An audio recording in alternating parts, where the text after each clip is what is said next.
Apex Online Racing is sponsored by Elgato, who created this lovely Stream Deck. For more information about the Stream Deck, the link is in the description below.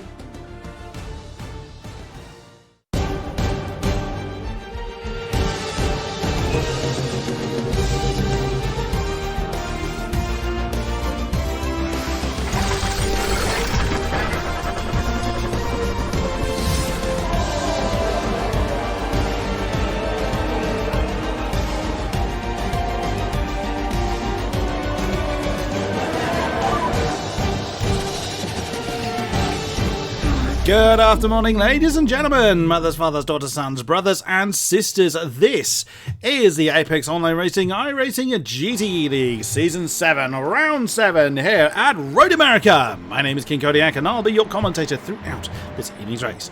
It is just myself in the commentary box this very eve as my faithful companion for this series, the lovely, the hairy Stevie SQ, is or has been working an unreasonable number of hours and therefore is unable to join me.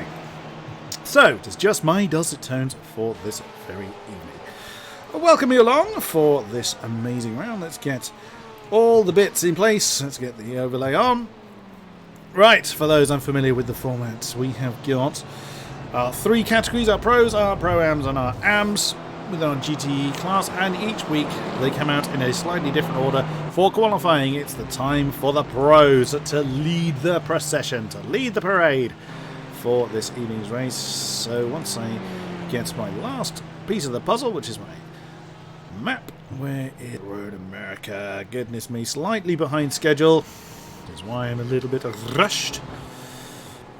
I've seen people taking their time. They've got 8 minutes to do their laps, so they have got a bit of time to get out there and get the job done. So let's see who we have got representing our pros this evening. We have got the Comrade Gaming 109 Porsche of Christoph Holstein. We have got 189 Huber Racing Esports Ferrari of Michael Drexler. The 137 Comrade Gaming Porsche of Dominic Gaidemer. The 113 Satellite Racing Ferrari Championship leader Gerard Caroni. 196 V3 Racing Ford of Mike Scapus. 110 Alpine Stars Geodesic Racing Porsche of Claudio Klima. 155 Alpine Stars Geodesic Racing Ferrari of Nathan Parkinson. The number 1 Alpine Stars Geodesic Racing Porsche of Dan Sasolski. And the 188 Alpine Stars Geodesic Racing Porsche of Timo Gorlick. That is our pros lineup for this eve. Timo Gorlick is currently top of the 2 outlap time set, so nothing particularly to look into there.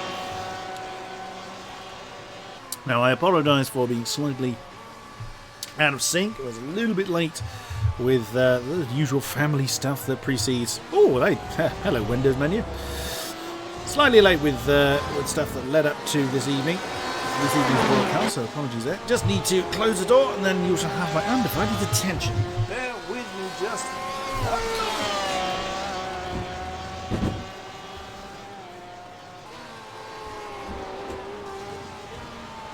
And that will put me back in the hot seat.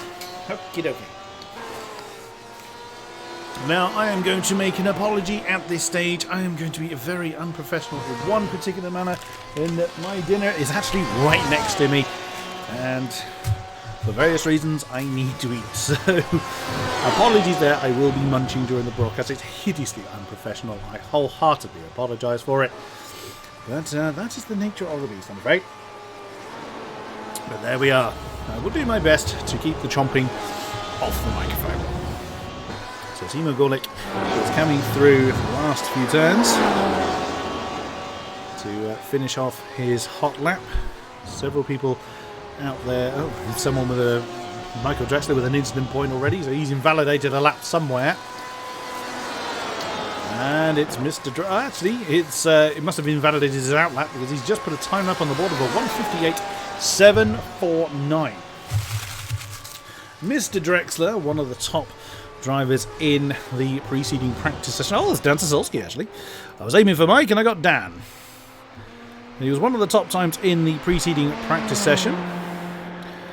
It's with a 1:58.74. Wow, Dancer Solski with a 1:58.054, and then Gadamer with a 0.81 on the board. What have I got for dinner? Asks Mr. Bennett. To do the typical BBC and not drop a brand name in there, I have a popular takeaway food whose name begins with M. What's the track temperature? That is a good question. I'm afraid I don't have the answer to. As our overlay, sadly, our overlay god, Mr. Domino, has been on holiday for the last few weeks, which is why our overlays have not been updated. A poor excuse, I did not authorise him. But, yeah, what do you do? And he's just coming out again. I think they have another few minutes before the Pro-Ams start to get fidgety. We have got some new names on the field this evening. Last I counted, there were 36 drivers ready to do battle around this amazing circuit. Now, I am a big fan of Road America. It's quite a bumpy track. But then, from the madness we had last week, anyone that missed Phillip Island last week, you're in for a treat. Go and watch it back. But ideally after tonight's broadcast, I would want to lose most of my audience before before the day is done. So Dan Sasolski's still on the top spot, 27,000 ahead of Mr. Gadamer, and then 89,000 ahead. Just over a tenth is then Claudia Klima in third, Mike Scapers 4 in the Ford, Drexler 5, Timo Gulick currently 6th with Jarek Karoni yet to set the time. Where is he? Just coming down the start finish straight, and that's not a representative. Let's follow a lap through from our championship leader, Jarek Karoni, in the Satellite Racing 113. Into turn 1. Now, the turn numbers are very peculiar for Road America. Because turn 2 is technically that slight kink, but that is what is on the map. Then 3. I've seen a lot of people fly off the road, particularly in the opening laps at turn 3. Then 3A is this bit. Again, don't ask, don't know. Then 4 is not even a corner, in my opinion. It's this, again, kink on a crest. That's turn 4, and then we're heavy braking zone into 5. A lot of action tends to happen down there as well. It's not the first time the GTEs have been here, and I remember that being a problem spot last time. Turn 6 is quite tricky. It's slightly off camber, but it's a braking zone on a crest, so it's really tricky to get right. Now through 7. Very nicely navigated by Jarad. Down the hill. Again, slight downhill braking zone for turn 8. Very easy to overshoot that one, and you've got a gravel trap waiting for you there. Then it's the carousel, the long, seemingly never-ending turn 9 that switches into turn 10, and now Jarad stays very hard over to the right-hand side. There's a few ways you can do that. Some people sort of take a wide line to try and get a faster exit from the carousel. It's definitely worth doing, because now they're through the kink, turn 11, and then 11A. Again, don't know. That's 11A and 11B are those two slight left-handers. Now onto 12, Canada corner. That's an easy place to throw it off the road as well. It's ever so slightly cambered, but it's again easy to go wrong. There's a negative camber corner, turn 13 and 13A. Again, peculiar numbering. Now 14, final turn. And the start line's quite a long way down the road as it's going to come over the crest. The Pro-Ams are now released, so we'll go through who's in our Pro-Am category. Someone's got a blank name on the overlay. I'll figure that out later. And that is a 1:58.437 for Jarek Karoni. Slots in 4th. Well. The Porsches were quite strong in the preceding practice session as well. That is Christoph Holstein, who's just slotted into 4th himself with 1:58.279. Klima is out there. That's the carousel. He's just coming through. Sasolski is slow, so he won't be setting a new time. Scapers is just coming over the line, along with Drexler. Well, Drexler is still out there somewhere. Where does Mike? In the Angry Birds Pig liveried Ford, and it is 5th. 1:58.399 pushes Jarek Karoni another position down. Where's Mike? Oh, wow, he's being chased by the Pro-Ams. Okay, so let's have a look. Whilst Mike is finishing his lap off, Klima's still going. Oh, Klima's a couple of corners from the finish line, so let's just watch him go through his lap.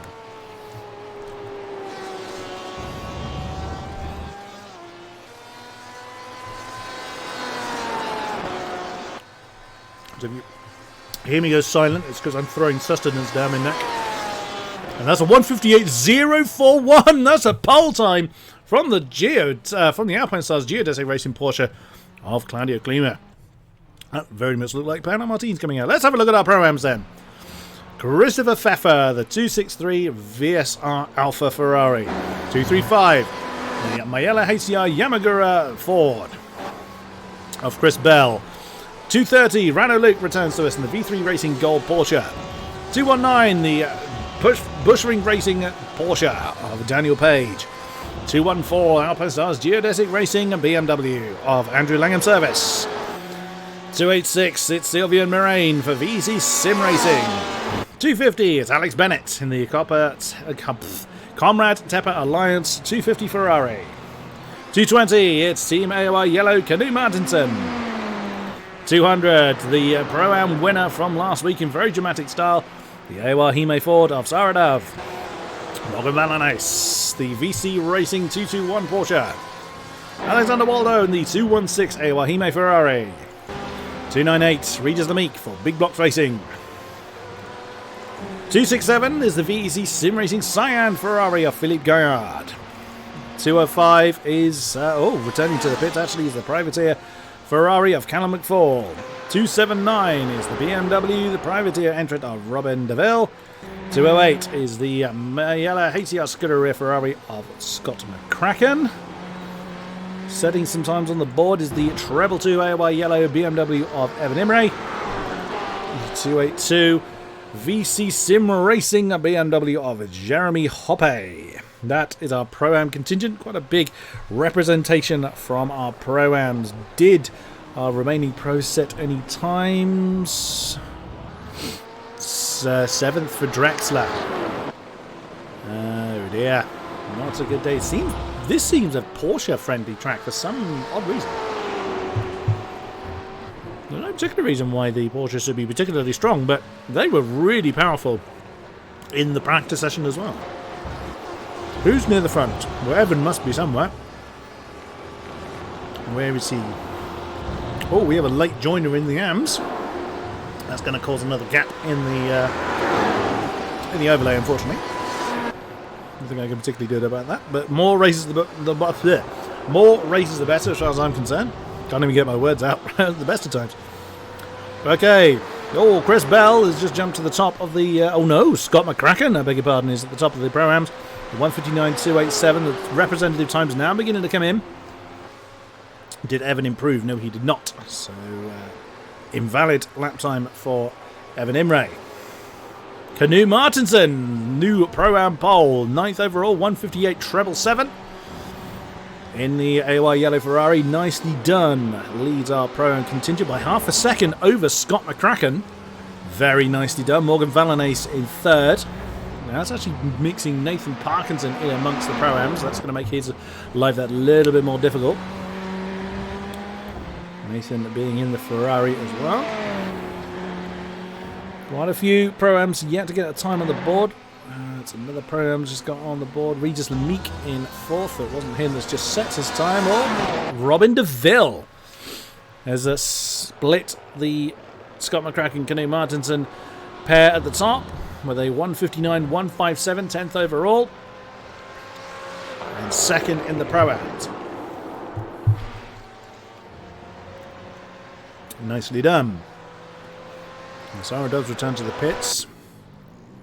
She's going to have time. 2.5 minutes left to get out there. Nope. No, she's returning to the pits again. Oh, that's that Canute that's just reappeared. It is. If they get on with it, they might just about get their outlap done. They're really going to have to get on with it if they're going to have a hope to get their outlap done and get, start another time lap before the AMs are released. They have 8 minutes per category to complete their qualifying laps. Chris Bells has crossed the line with a 159.305. It did indeed count. Jumps him to 14th overall, just behind Scott McCracken.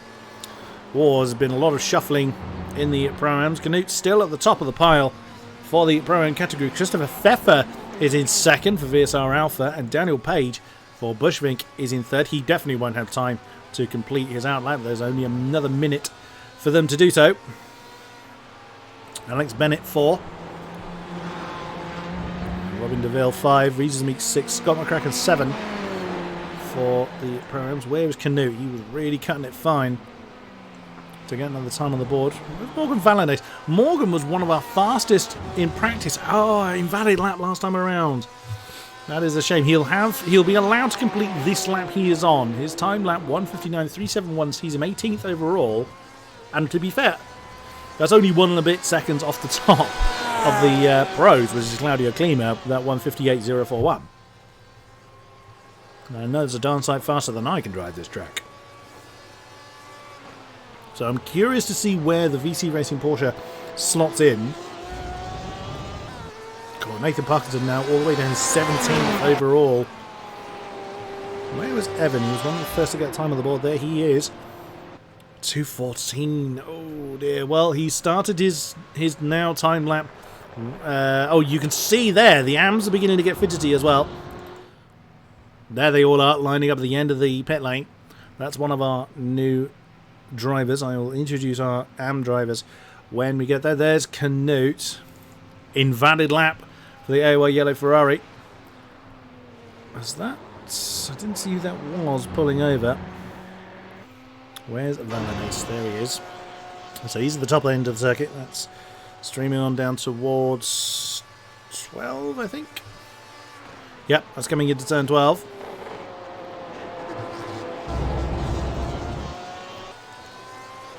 We can go quite a way over that particular rumble strip before it counts as an off track. And now our AMs are underway. We'll check in with them shortly. Let's see what Morgan can get on the board. Up and over the crest. Towards the line. And it is a 1:59.087. Jumps him up to 14th overall and 5th, beg your pardon, in class. Canute still holding the top spot for the Pro-Ams. Andrew Langham's service is still going for Geodesic in the 214 BMW.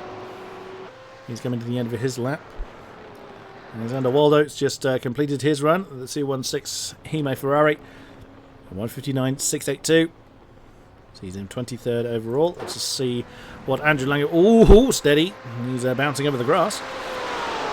And that is a 1:59.433. That will put him up a little bit. Up to 20th.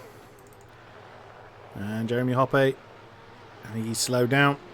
Yep, so he's called it a day. Evan Imre gets a 2-minute 5:02 on the board. And that was invalid. So, oh dear.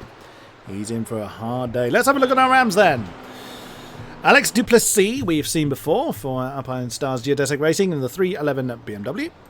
James Hall returns to us in the Mayella HCR Corsa 390 Ferrari. Thomas Goom, the AM winner from last week in the 371 V3 Racing Red Ford. Matthias Sola Christensen returns to us as well in the 317 Ford. Chris Yardley, the man that has my favourite livery, the grinning Ford. He's stuck behind the Ferrari. There he is, the privateer entrant, as some of the AMs are getting to the end of their outlap. Daniel Lindholt in the LM Connection Treble 3 Porsche. Jürgen Kleiber started from the pit lane last week, and it took a long time before he started to get any incidents on the board. He was actually one of the last ones to get off of zero. In the 342 Frederick Hecker BMW. A new name in this race, Asan Sila, the privateer 315 Porsche. We have got Ben Hitchcock for VSR Alpha in the 366 Ferrari. Stephen Norman for VSR Bravo in the 312 Ferrari. Jamie Smith, our AM champion, in the 345 Ford. Victor Matios in the LM Connection 304 Porsche. Philippe Salinar in the 348 Big Blocks Racing Porsche. Richard Fletcher in the Privateer 344 Ferrari. Anthony Washington in the 336 VSR Bravo Ferrari. And finally, I've forgotten how to say his name again, even though I haven't actually asked this individual how to say the name. It is a Yahtzee Voricek, I think, is about as close as I'm ever going to get to the Privateer 360 Ferrari.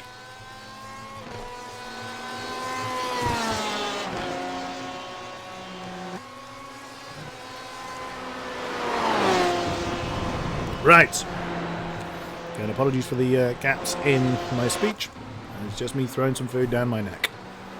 Welcome to those in chat. Welcome to those that are watching us live. As we count down the remaining minutes of our qualifying session.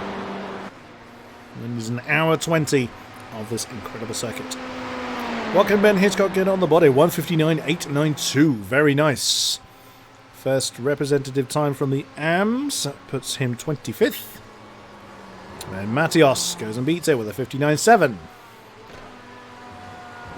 Richard Fletcher with a 2:8.69. He's jumped straight back to the pits.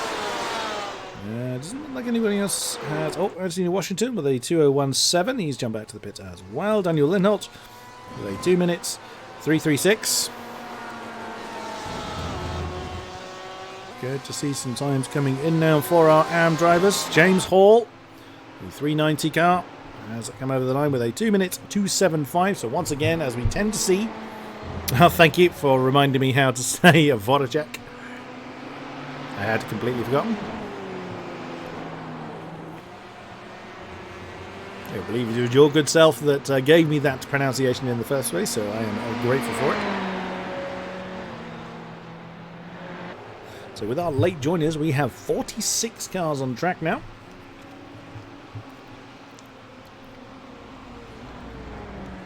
Good to see. Good to see.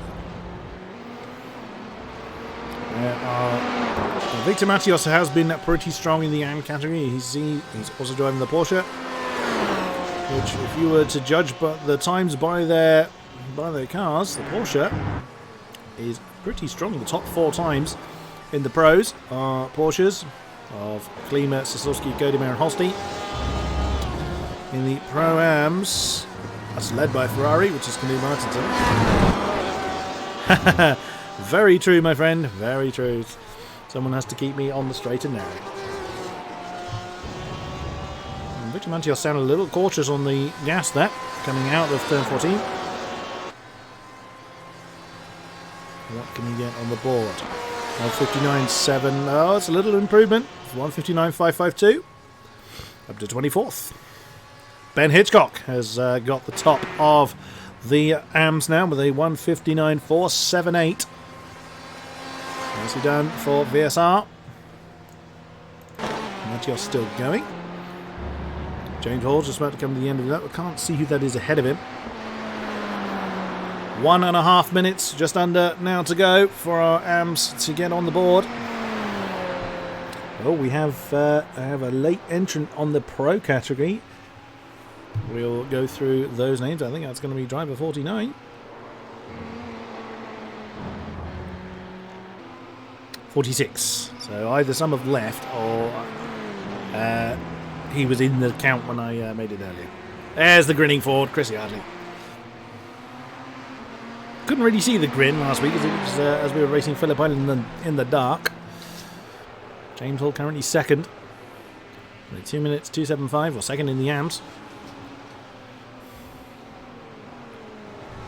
Jamie Smith yet to get a time on the board. Jamie Smith's championship defence has been he's just so struggled. Such a shame in the Ford. But he presses on nonetheless. And I've got someone wanting to come into the kitchen, so bear with me a second.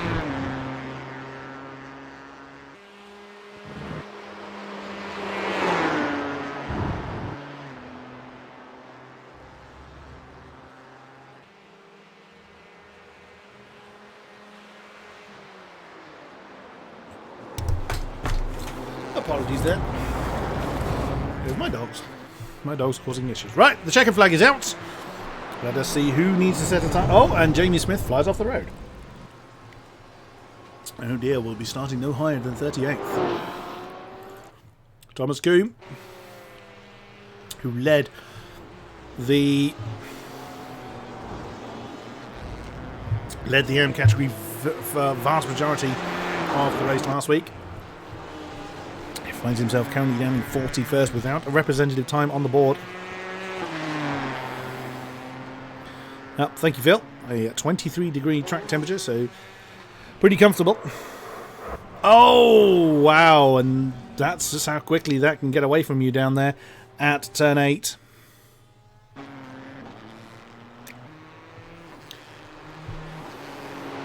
There's Thomas Combe coming through the carousel. James Hall is now the AM leader. He's gone back to pits. Daniel Lindholt is second. Alex Duplessis in... oh, no, beg your pardon. I've got that all wrong. Ben Hitchcock is our AM leader. Number 22nd overall. Yardley has come over the line. He is 2 minutes, 0.8 for him. Finds him in 32nd position. Lindholt, the last cars out there. It's just him and Philippe Salinar on track at the moment. What does Daniel Lindholt get on the board? He's got that 2 minutes, 0.3. And does not improve. A 2 minutes, 4:47 for Lindholt. What does Salinar... wow, that was a long way on the rumble strip. But perfectly legal. Can he do anything from here?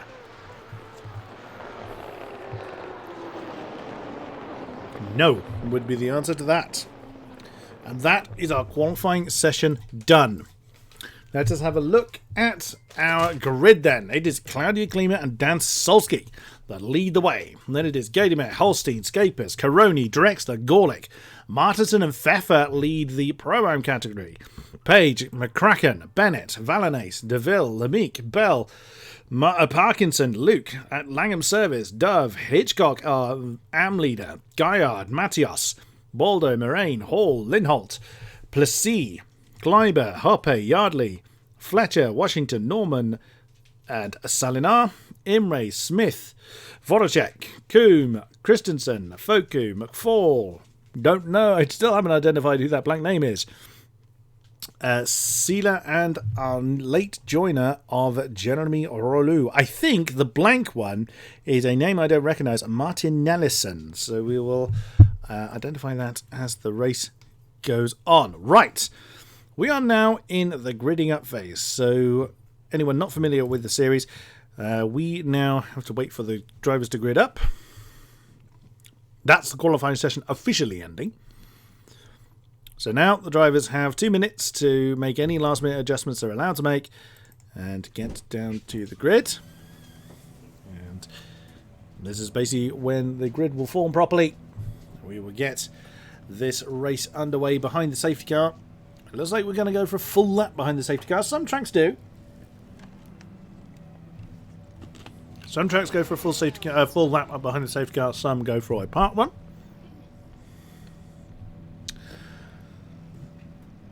So this looks like a full lap behind the safety car.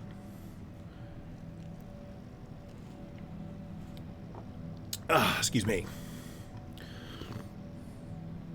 And then we will get this race underway good and proper. Thank you, Stefan. Indeed, by the fact that the safety car is on the start-finish line would indeed indicate that we have a full lap behind the safety car. Just a few drivers to grid up now. Then we will get this race underway as mentioned. That's the back of the safety car. And that's everybody that is chasing the front row. We're looking back from Dan Sasolski, our champion. And popping into view is the one of the comrade cars. 109, I think. Well, the other one's 137.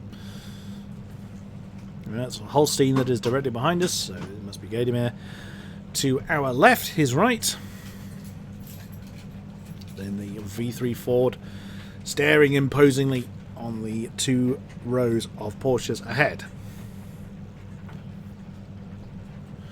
Just waiting on a couple more. Thomas Combe and Martin Nielsen to grid. Okay, looks like they're going to be starting from the pit lane. Or we've lost them already. If they don't grid up in that 2 minutes that they start from the pit lane, yeah, it's a couple of gaps towards the back. Okay, looks like we've lost a couple already. Martin Nielsen, or Nellison, I beg your pardon, is actually out of session. Thomas Coombe, and there is Coombe. Oh, what a shame. He did so well in the AM category last week at Philippina. Now he has to wait for the parade lap to complete and for the entire field to pass before he is released, or certainly before he can join the track. So everyone's going to be up to racing speed. He's going to be a considerable gap behind the field before he can actually consider getting up to racing speed. A terrible, terrible start there. Someone was revving away. That's not really going to serve much. So the Porsches rule the roost at the moment. And it is Ford and Ferrari. Porsche and Ferrari once again.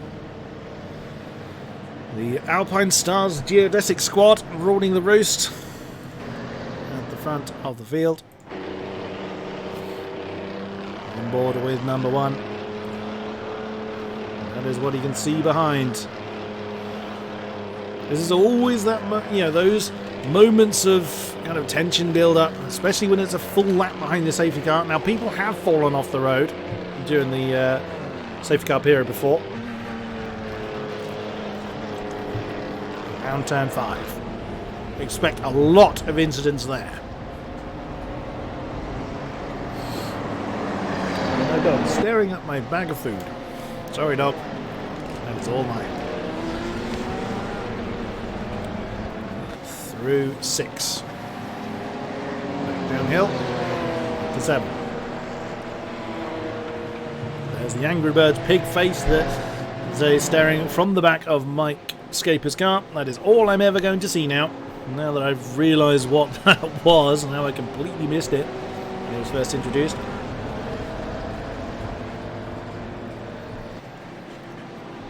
Through the carousel. Down and forgotten who the other Porsche is on the front row already. Who was it? It was Claudio Klima. So Dan and Claudio giving themselves a fair distance between themselves and the safety car. Perfectly entitled to do that as long as they don't stop.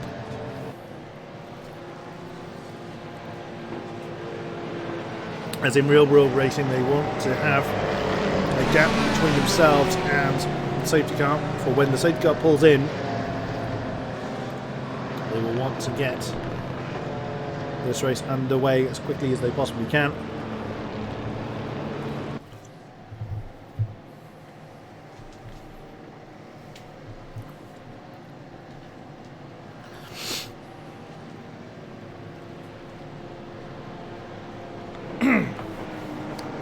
Excuse me.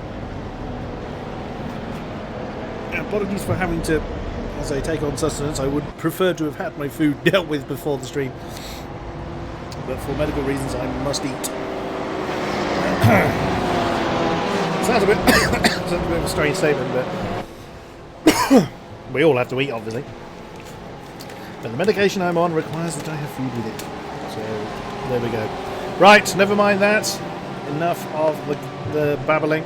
Safety car will pull in, and at a moment at Claudio Klima's discretion, he's going to floor it. We are racing here at Road America.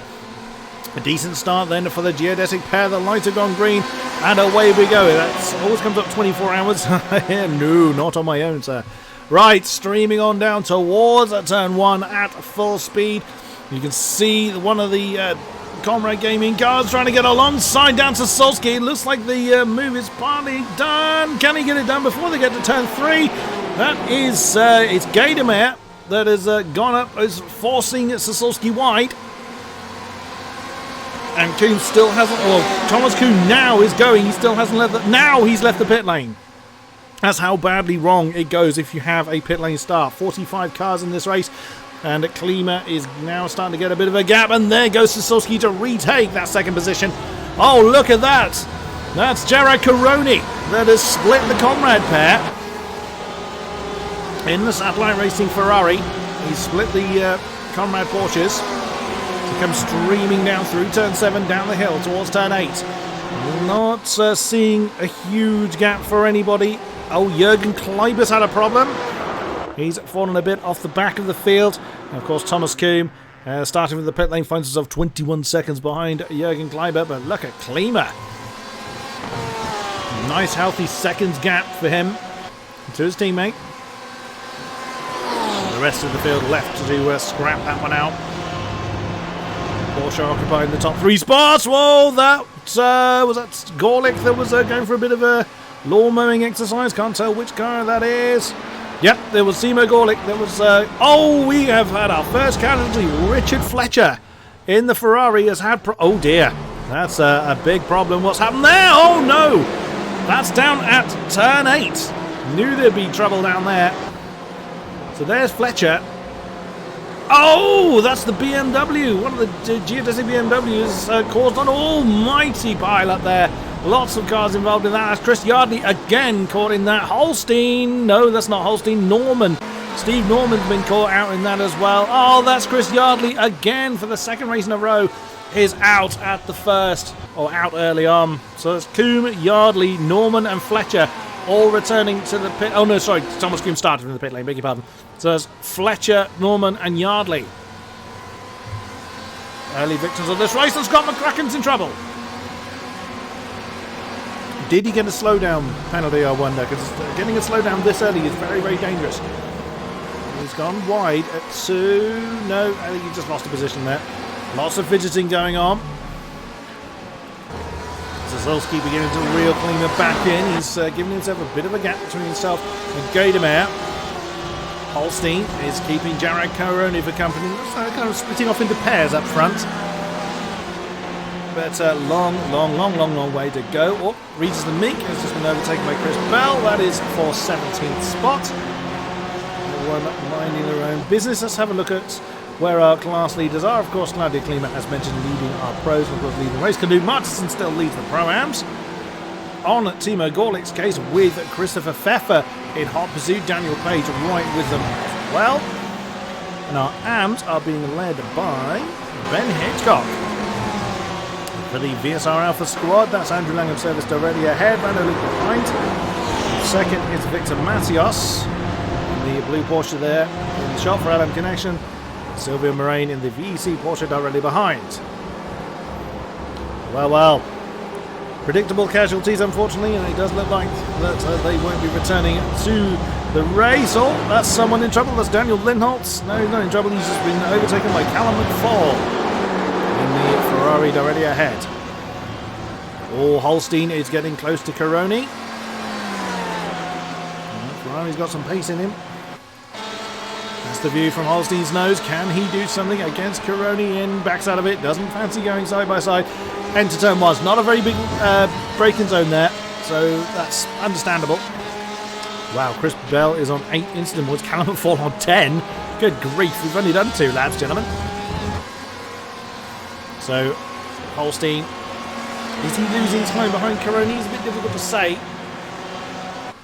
If he stays behind him too much longer, then he definitely will. The geodesic Porsches up front really getting close, and well, Holstein was not prepared to stay behind the Ferrari any longer. I don't think Coroni really thought that. They can go quite deep on that rumble strip as well. Oh, swapping around between Bell and the Meek. They're having a fight. Getting into that turn 6. The big box racing green wheel Porsche scrapping with the HCR Mayella Ferrari ahead of them. Oh, James Hall is just side by side with, that is Jeremy Hoppe. Alexander Waldo already behind, and Callum McFall all having a big old scrap 3 wide coming down into turn 8. That's pretty brave if you're going to do it. Oh, Chris Bell, Andrew Langham's service. Oh, there's Ben Hitchcock that's just gone past him in the AM category, making Chris Bell's day a little bit worse for the Mayella squad. Well, as always at this stage, it's difficult to know where to look. Now, this race, unlike last week, is going to be kind of dictated by. This is going to be a pace management exercise, I think. This one is going to be about timing and strategy as opposed to sort of punch and counterpunch that we had last week at Phillip Island. As the 4 Porsches are all lined astern again, although Holstein is a few seconds off the back of his teammate. There's the top 3. Well, it's more than top 3 in that shot. That goes down to around about 12th or so. Aha, we have someone in the pits. Well, we have several guys in the pits. I mean, someone's coming into the pits. If I can click on the name. No, not that one. It's Anthony Washington, but of course his name keeps moving. There's Yahtzee Voracek. Oh, what has happened to Scott McCracken? So there's him losing a spot. Oh, he's gone wide at turn 3. Yeah, it's going to cost him several positions. Oh no, that was turn 1 where that happened. Oh, Sarah Dove's in trouble. I think the same has happened to her. I think she's gone a bit wide at turn 3. Because it's such a long straight there, you carry that mistake for quite some distance. And she's now down in 26. Keeping an eye up front, the geodesic pair. Oh, trouble again. Jeremy Hopper. Oh dear, that's big trouble. I thought we'd have issues down there at turn 5. Oh, that was avoiding action. That was an impact between, I think that was Philippe Gaillard. Nope, wasn't Gaillard. No, Matthias and... Not sure who that is that's actually side by side with Matthias there. Could be Callum McFall. No, it's not Callum McFall, it's Sylvain Moraine. They've got Sarah Dove and Callum McFall mixed in that pack now. Big old scrap for 23rd position. Geodesic's Porsches up front will be getting closer and closer. Dan really getting into his stride here. It's been a pretty tumultuous championship defence for Dan, I think it's fair to say. As the top 3 stream over the crest. Holstein's fallen a little bit further back. We're getting the 158s, 159s on the board from our top 3. If Holstein doesn't get a wiggle on, he's going to look at that train behind him. He goes quite some way. Only 6/10 between Holstein and Caroni. So Holstein can't entirely relax just yet. We've got to be careful about trying to break the slipstream. Oh, he's got to get on with it to break that slipstream, I should say.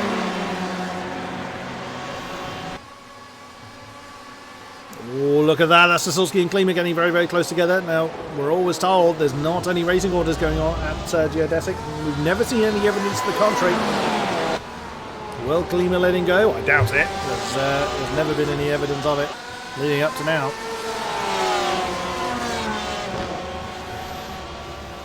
Dan's getting very, very close to the tail of Claudio Klima.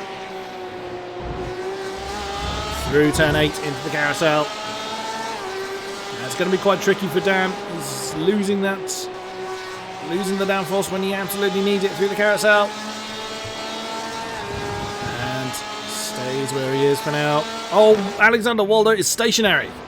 What has happened to the AOR Hime Ferrari? Oh, that happened. So that's turns 5 and 6. He dropped it at turn 6. Yeah, it's a little bit too wide. Hits the wall. And does not move thereafter. He's teleported back to the pits. That is Alexander Waldo's day done. A shame for him. Oh, Dan Sasolski. That's on the final turn. Of course, the more they fight, the more that brings Gaidemeyer in. He's proven rather handy before as Dominic Gaidemeyer. Over the line they come. And that's 2/10 in Sasolski's favour. The man with the fastest lap, I think, is Dan Sasolski. 58.8 on the board. Yep. Can't see anyone else in the 58s.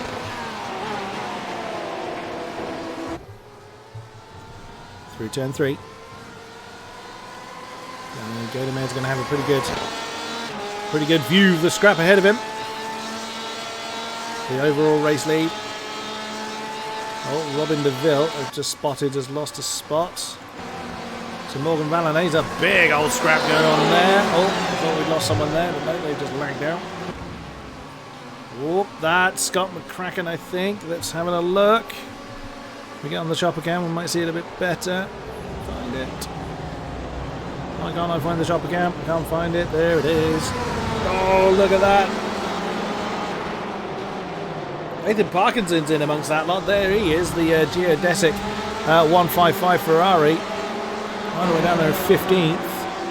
Oh, Rano Luke, what's just happened to you? The V3 Racing Porsche. He's gonna go. Oh, he gets a big old boot in the backside from, I think that was Moraine. In the V3, in the VEC Ferrari. Oh, jumping up to our top three. They've pretty much condensed now as Gadimer's right in that pack now. Gadimer was the quickest of the top three. Rano Luke has, I think, regained a position from Jeremy Hoppe. Although here comes Hoppe. And he's going to sweep right past in the LM Connection Porsches ahead of them of Lindholt and Matios. Yeah, and Jeremy Hoppe did indeed take that position from Rano Luke. I don't want to look away from the lead battle for too long. Turn one once again. They're kind of minding their own business at the moment, and that's fair enough.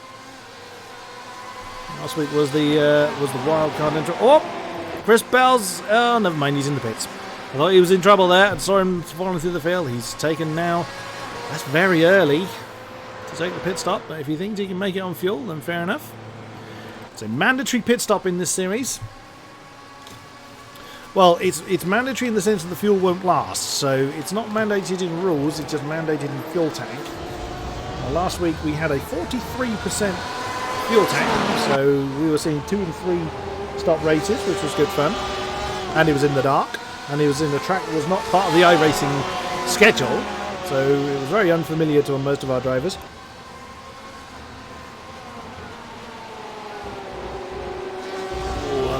Fair amount of apex there from Claudio Climo. Oh, Dan getting a bit quickly there.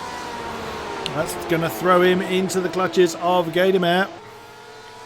That's how quickly it can all change. And they seem to be settled into their rhythm. There's our Pro-Am leader, Canoe Martinson. There he is in 9th. He really has broken away from Pfeffer now. It's nearly 2 seconds there. And that just going through the shot is Timo Golek.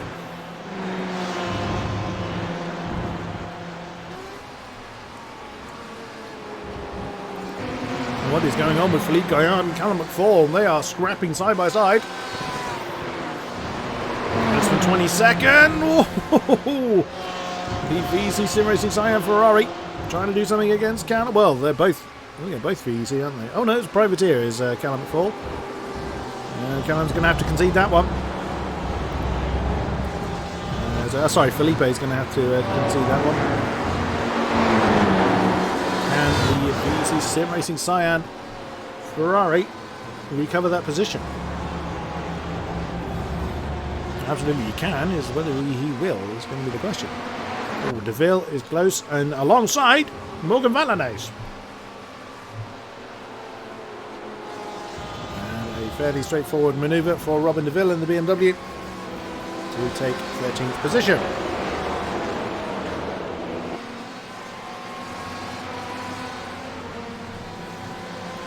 Sasowski is reading in Klima again. Ooh, we haven't looked at the two mics for a while. Smitescapers leads Drexler. Oh, never mind. Christopher Pfeffer has lost second in the Pro-Ams to Daniel Page. And DeVille, has lost that position again to Valanes, as right behind them Scott McCracken and Nathan Parkinson are crossing swords. Nathan Parkinson, very out of position. The geodesic 155 Ferrari, starting way down the order, trying to make his way back through the field.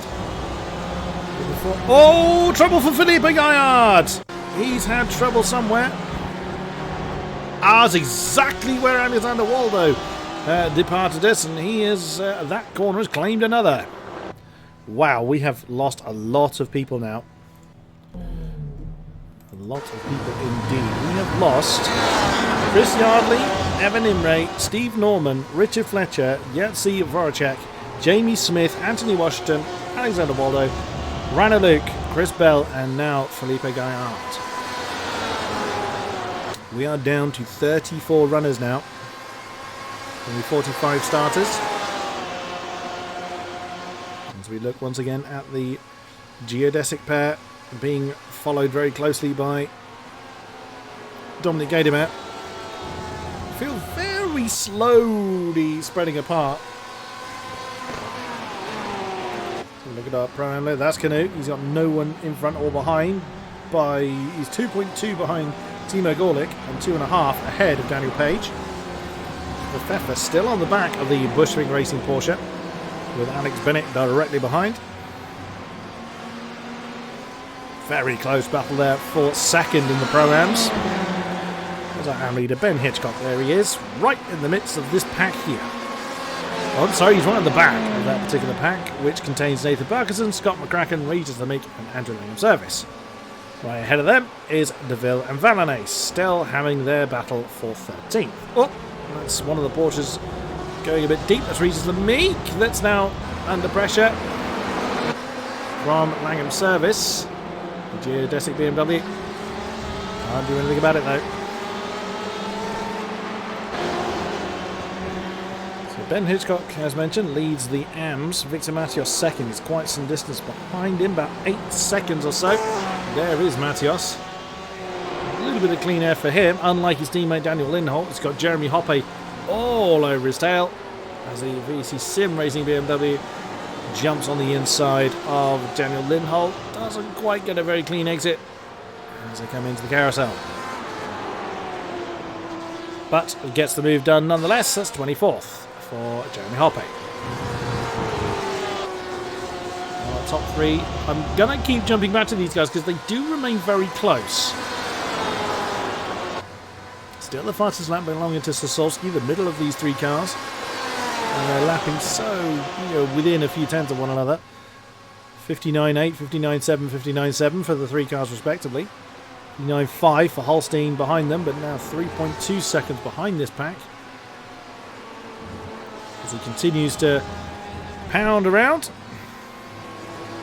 DeVille and Valanace have been locked in this fight for 13th position for quite some time now. The 221 VC Racing Porsche still fending off the 279 Privateer BMW. Oh wow, that's very deep for the Porsche. And yeah, as I thought, that's going to allow the BMW to get alongside. This surely is going to be moved on. Well, depends who's... you saw Morgan just back out of that one. Did not fancy a side-by-side into that turn 5.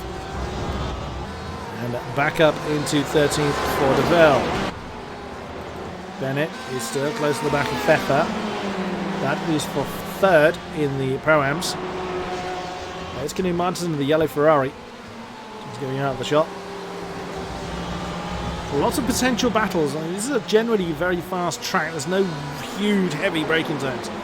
Turn 5 is probably the biggest braking zone we've got. So that's why you tend to see a fair amount of spins and what have you going on there.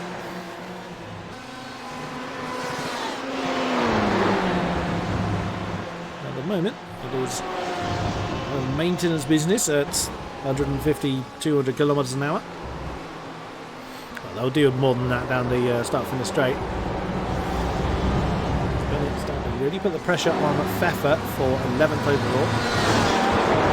As the Pro-Am podium is staring at. Around turn 14. Good exit from Pfeffer. He's going to be able to put the pressure on Daniel Page. Again, it relies on a mistake really for any kind of significant change to happen. Even still, we have had a lot of incident points scored. Callum McFall leads that one on 14. Sarah Dove on 13. Pro-Am hero from last week. Or heroine, I should say. Oh, Nathan Parkinson and Scott McCracken. Oh, that's close. Moving to turn 1. You don't see that very often. Let's have a look at that one. And there you go. That was side by side all the way down the start finish straight, and Parkinson backed out of it. McCracken wasn't prepared to. Even though they're not in the same class, McCracken's in the Pro-Ams, Parkinson in the Pros. There's nothing to say they can't fight. Oh, Klima has lost the lead. What has happened to our lead geodesic? Okay, so the two were fairly close. Well, the three of them were still fairly close coming into turn 5. Oh, he's gone too deep at 5. That's going to lose him a little bit of momentum. Dan goes on the inside at 6. only just manages to shut the door on Dominic Gadamer. So the geodesic pair swapping round, but that didn't look orchestrated. Dan had to work for that. It is Dominic Gadamer going to make a move and split the geodesic pair. He looks really ready to go.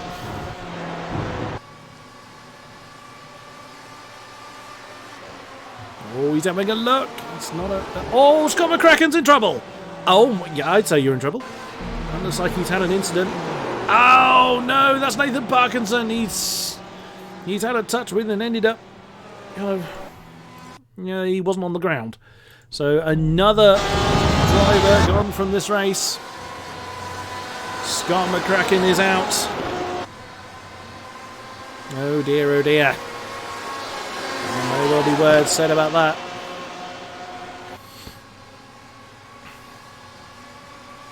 Gadamer possibly shaping up a move on Klima.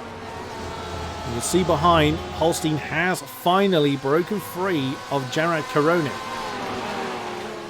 There he is. 1.6 separates those two.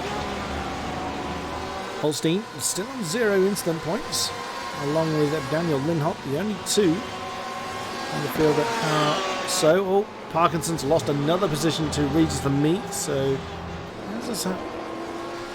Oh dear, he is in trouble. He's pulling over. I would say that is Nathan Parkinson out. Yep, he is gone. Nathan Parkinson is out of the race. Andrew Langham Service has just lost position to Ben Hitchcock. Oh dear, another one falls. So that is 32 cars remaining. So whatever problems has been ailing Nathan Parkinson, he couldn't continue with. As Gadamer continues to keep the pressure. Oh, and that's Klima going very wide. But as I mentioned in the hot lap, that's the different line you can take through the carousel to try and have a faster exit, which you carry all the way down here through the kink and then all the way down to turn 12.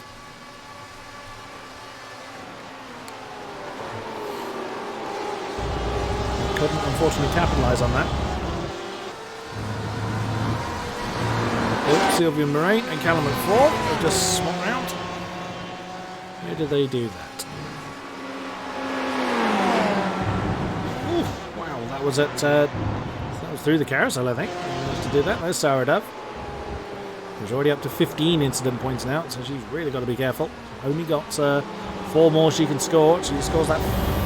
She scores another 5. She hits 20. She is out.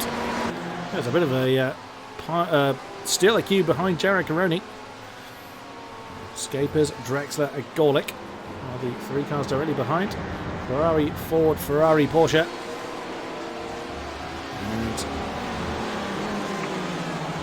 And into turn 3. There's Holstein. Trying what he can to close in on those ahead. Looks like looking at the lap times, we're a little bit slower than... Oh, never mind. That's Scapers. Driving on the inside of Coroni. Again, Jared just not defending that inside line coming into turn 5. Didn't get a very good exit from it though. It's not a very long stretch up to turn 6. Oh, as the Angry Birds pig liveried Ford rather, gets a little squiggly on the exit of turn 6. Back down the hill towards turn 8. And they're in this kind of close quarters racing, especially with fast tracks such as Road America. It's one mistake, and we rather saw it with McCracken and Parkinson. It will be very, very tragic. You think a mistake here tends to equal death because you're at absolute full speed. And no way you'll recover from a spin unless you're very, very lucky. Managed to keep it out of the wall. Through 12.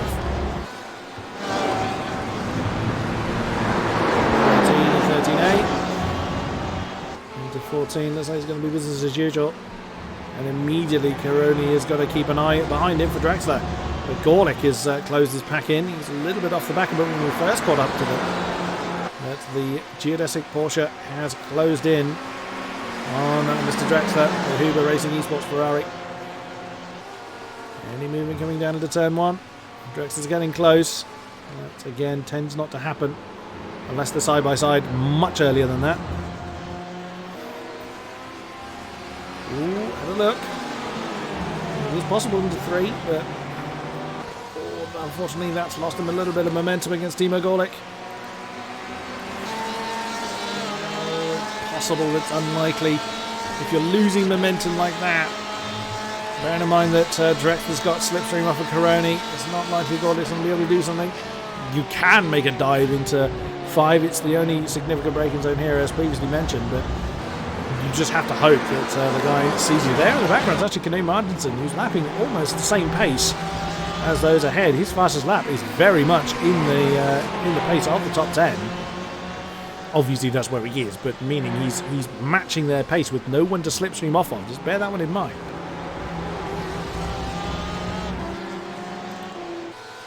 Klima's lost a little bit of ground to Sasolski now. 1.1 seconds separates the two geodesic Porsches. Still with Gatorman in hot pursuit. Now we do tend to refer to this as more of a management phase. It tends to kick off post pit stop, but they're still pushing very, very hard.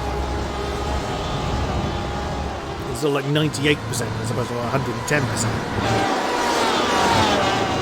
Still giving you everything they got, but it's just bearing in mind that they have to manage to, they know when they want to stop. They're keeping that in mind. The fuel and tyres and what have you. They don't tend to take tyres. The tyres tend to last the entire race. Sometimes they do. Sarah certainly made it work last week, although it was an accidental tyre change. She's just not taken that option off.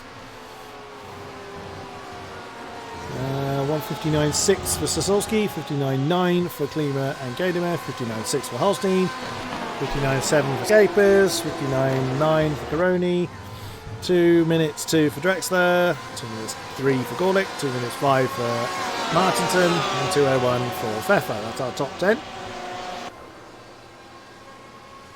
Who is close to who?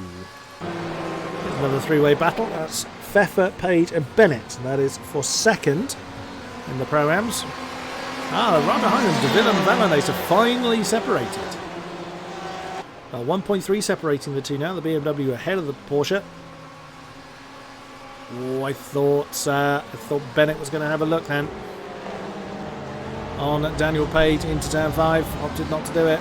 Oh wow, Robin De Ville in the BMW getting very sideways. Coming into turn 5, he wants to get in on the pack ahead, and he closed in a good 6/10 on the last time around.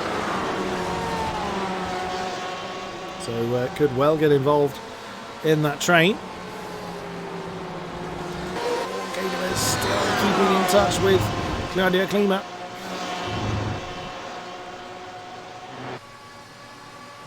So that battle has been just waiting to really kick off. At this stage of the game, it doesn't really serve them to fight too hard, but when the opportunity arises, they'll take it. I think we lost Thomas Kuhn for all. Thomas Kuhn is lagging, so he is struggling somewhat. Am winner from last week. Here's the Ford in the middle. There he is. He's been having some difficulties, it looks like. Canute is even more on his own. He's 5 seconds behind Timo Gorlick and 4.1 ahead of Pfeffer. There's again our top two. Sasolki now 1.5 ahead. There he is. So Sasolki just needs to keep it on the island. Open up another 3/10 against Klima. But Gatorman not able to capitalise on that. Draxler's very close to Coroni. He's gaining. Is he going to make the move into turn 5? Oh! I think, again, you saw Coroni get out of that. Or very nearly pile Drexler into the back of him. Does Coroni have damage? Car looks alright. Maybe he just made maybe the setup's not working. Maybe he's got a technical problem of his own. Who knows? But Coroni is strangely not on the pace today. that's going to put Timo Gorlick right with him. And, you know, Kuroni's just not been fighting anyone. I mean, his lap times are still, you know, in the 59s. He's done a 59.6 and a 59.9 last time around. That's what the leaders are doing. He's just not fighting anyone into that turn 5. How very strange. DeVille has caught right up to Alex Bennett. So the BMW now joins his party. Just need a Ford in there, and all the marks are represented. There's Valanace, 2 seconds behind them now. It'll be interesting to see what DeVille does here. He's clearly got the pace over those ahead of him. No longer has the free air to deploy it though. On the nose of the 279 Privateer BMW. Decent exit from that final turn. He's closing in on Alex Bennett. He's going to make a big old move. He's probably going to back out of that. Oh, Bennett felt the need to defend that inside line. Interesting. All that's really done is cost Alex Bennett momentum from the back of Daniel Page. Curious. I'm not really too convinced DeVille was going to go for that, but he felt otherwise. Well, he's the one in the driver's seat.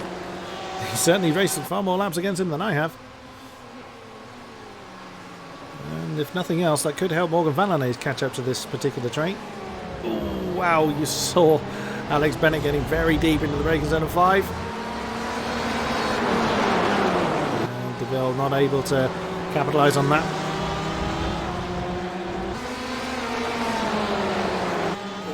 Kuroni keeping with Michael Draxler. Yeah, 201 for Kuroni last time around.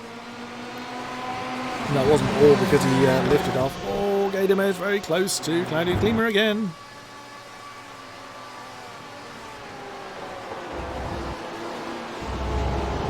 Going through the final few turns. Holstein 1.8 behind them. Holstein is gaining on these two. Going back on his teammate again. Holstein no longer on 0 instant points. The only man that is now is Daniel Lindholt.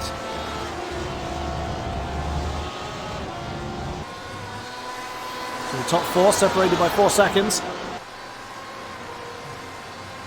1:59.6 for Sosowski, 59.9 for Klima, 2 minutes, 0.1 for Gaidamer, and 59.7 for Holstein. And Scapers, 59.8. And that's now 3-car train of Drexler, Kuroni and Gorlick. Let's jump back to that 4-way train. And there's DeVille again getting very close to the back of Alex Bennett. The BMW is pretty big on its own. It doesn't need to be any bigger by being that close to the car in front to fill up the mirrors. That's a decent exit from here. Pretty much all of them get identical exits. They're all following each other's tyre tracks. What are they going to do? Oh, getting a bit squiggly.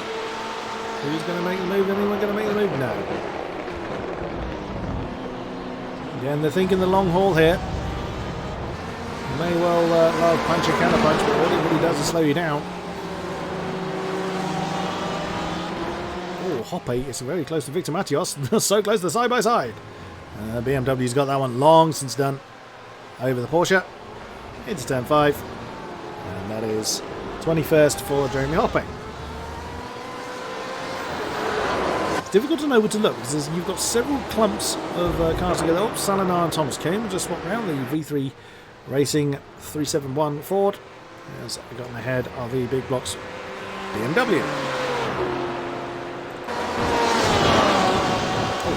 That Comrade Gaming Porsche really looks sideways.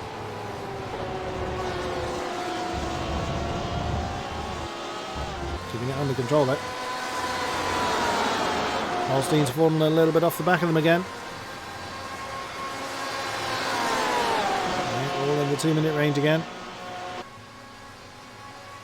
Ooh, there's Scapers. He's closing in on Holstein. The 196 V3 Racing Ford could well be looking to draw swords against Christoph Holstein for 4th. It's a perfect time, you know, Jarek Karony is such a dominant force in this season. They need to capitalise when he's having a bit of an off day, which seems to be the case today. Is Gorlick going to be able to make a move against him? Doesn't look like it, unless again we see Karony back out of it. What does he do? What does he do? I did think he was going to actually for a second there. Ooh. Gorlick was staying committed to that inside line. That could have got a little nasty, but I think that put him slightly out of kilter on the exit.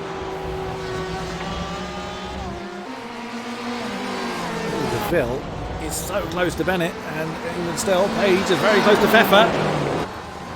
Oh, the Bushwing Porsche goes on the inside of Pfeffer at turn number 6. Oh, then advantage back to VSR. 2 side-by-sides going on here. It's getting on the chop again. We'll see that one a bit better. They come down to turn 8. Whoa! Nearly impact between the two. Well-driven. Still side-by-side. So come into the carousel.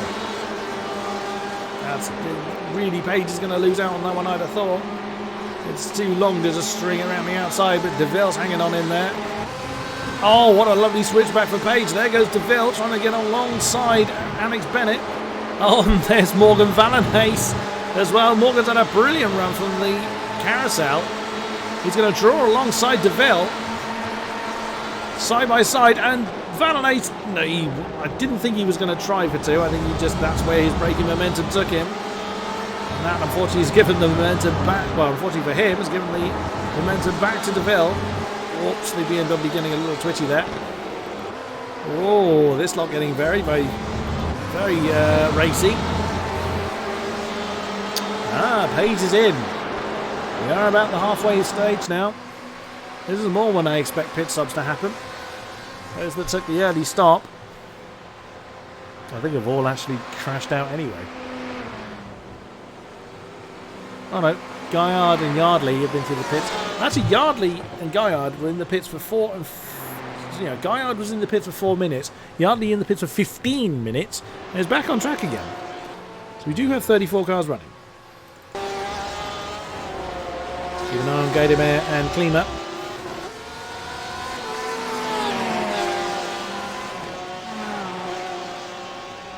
There's Holstein, who's starting to take away a little bit out of that gap again between him and his teammate. Into the carousel once again. You can see the geodesic Porsche taking that little bit of a wider line in the early part of the carousel to try and maximise his exit. Through that turn 10, and then the kink. And there's our race leader down to Solski. 2.7 seconds down the road now. And Holstein 1.6 behind, and Scapers 1.9 behind. So they are very much in contention. They're all fighting essentially for second, unless Dan has a problem or a bad pit stop. Oh, what's happened to Draxler? He's lost a position to Jarek Aroni. What's happened there? There's oh no, he kept it. I thought he'd gone wide of the kink there. Oh, Karony just had a I bet you Karony had a decent exit from the... Yeah, he had a better exit from the carousel than Mike did. Nailed him coming into turn 12. Is Mike going to fight back when they get to turn 1? He's going to drag Timo Gorlick with him if he does. Oh, Jarrah thinking about a defensive manoeuvre there. Oh, Timo! Well, welcome to the fight. Oh, what's going on with Pfeffer? Nothing, he's coming in the pits. Wow, Timo Gorlick sees that opportunity into turn 1. Here we go. Pfeffer, Lemique, Langham Service and McFall have all come in the pits. We're now going to see an absolute stream of them. Oh! Gaidemeyer trying a move on Klima. Klima feeling the need to defend coming into turn 5. And there goes Gaidemeyer on the exit, on the entrance, on the inside, if I got the right word, into turn 6, still side by side, coming through 7. Oh, as Gaidemeyer's run out of road. Firm but fair, there's Holstein's gaining on him. That's allowing Dan Sasolski to run off. That's allowing Scapers to catch up with him as well.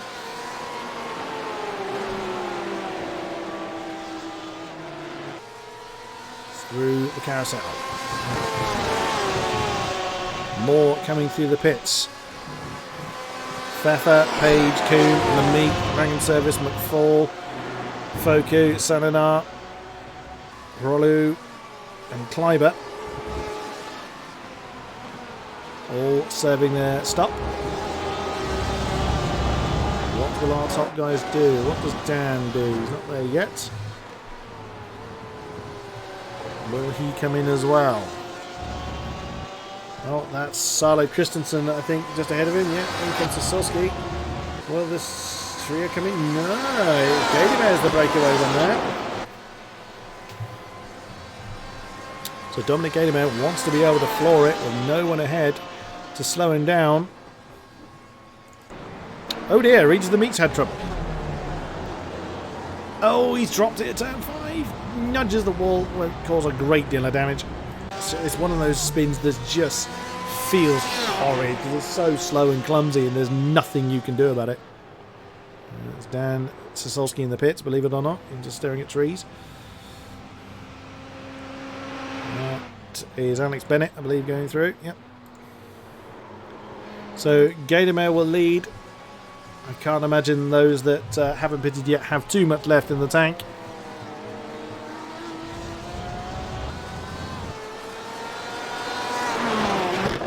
So Caroni 2, Drexler 3, Bennett 4.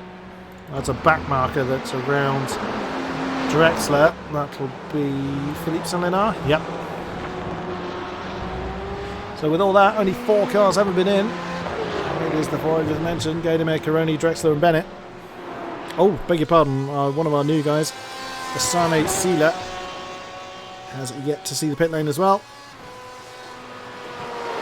So Sasolski comes out in 5th. There is Holstein. Holstein has actually gotten ahead of Klima. So that's not gone well for Claudio Klima.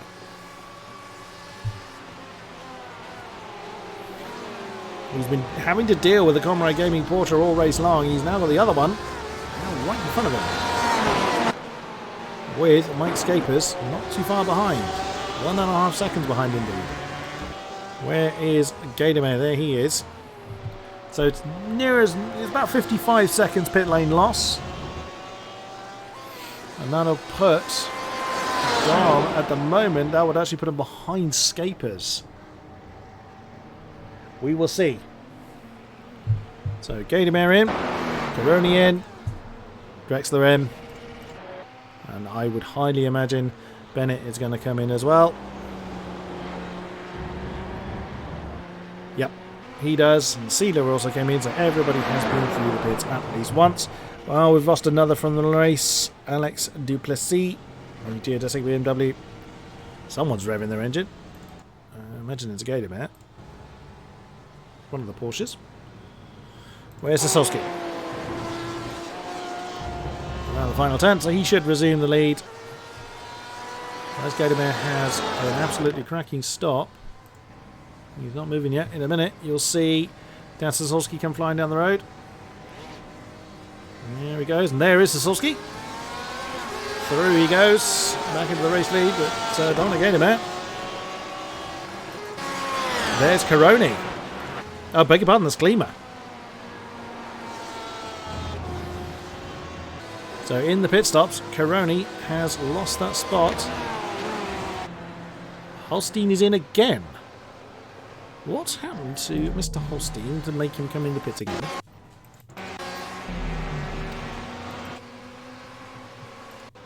Why has he had to come in again? His car looks alright, so he's had a problem. His pit stop's not gone well, something hasn't happened.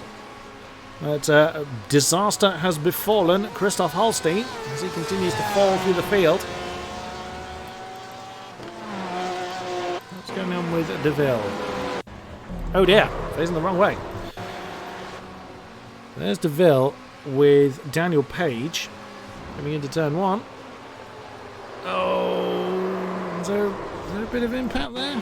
Difficult to tell from that angle. So there's the Porsche drawing alongside. No, that's a netcode problem or locked brakes on the form of the BMW. clearly spaced there. As he is now joined by Sylvain Moraine. That's a shame for Robin DeVille. He's been doing pretty well in this race. But Dan now leads by 3.1 seconds over Dominic Gadimer. He leads Canada team up by 2 seconds now. The back marker in the way. That will be Hassan Sealer in his maiden race in this season. So welcome to you. In the 30th position. No one has been lost in the incident limit yet, but we've got a few people on the brink of it. Christopher Pfeffer is on 19. He has one tiny excursion off track, he'll be gone. Gordick is on 16. Saradov 18. Oh wow, that extra pit stop for Holstein has dropped him all the way down to 26th. Oh my, he's a minute behind the lead now. Oh, just as I say that, Mr. Pfeffer is gone. And that'll be it. Oh no, he's coming in. That probably was it. So that's the 20th incident for Christopher Pfeffer. He is gone. A shame. He was right up there at the top of the Pro-Ams. The 263 Ferrari is disqualified from the race. No coming back from that. So with 32 minutes and some change left, we have Sasolski leading Gadimer, leading Klima, and Scapers right on the geodesic Porsche's case. In 4th position, Jerry Caroni in 5th with some clean air around him now. Is he going to choose now to get on with it? We will see. There's Draxler with Cena directly ahead of him.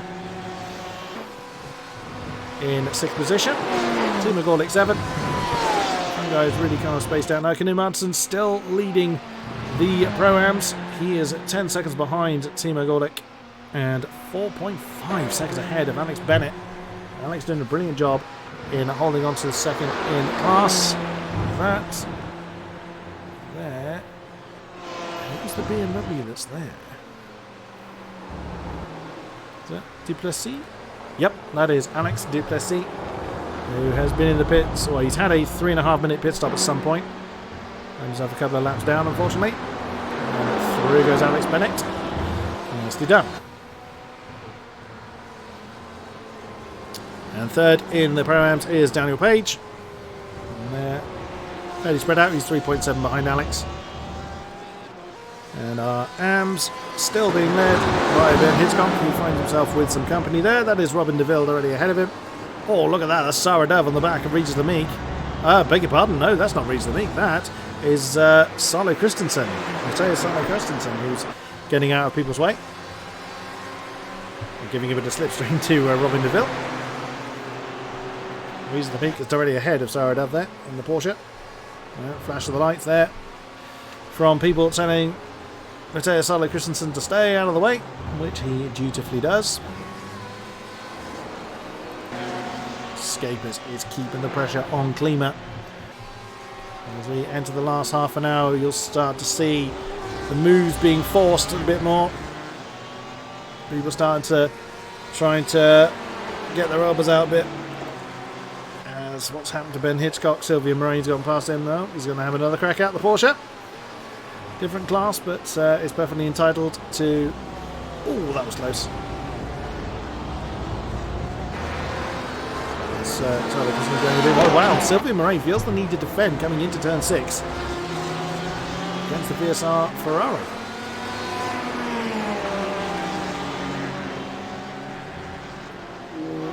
There's Salo Christensen nearly going a bit wide on turn 7.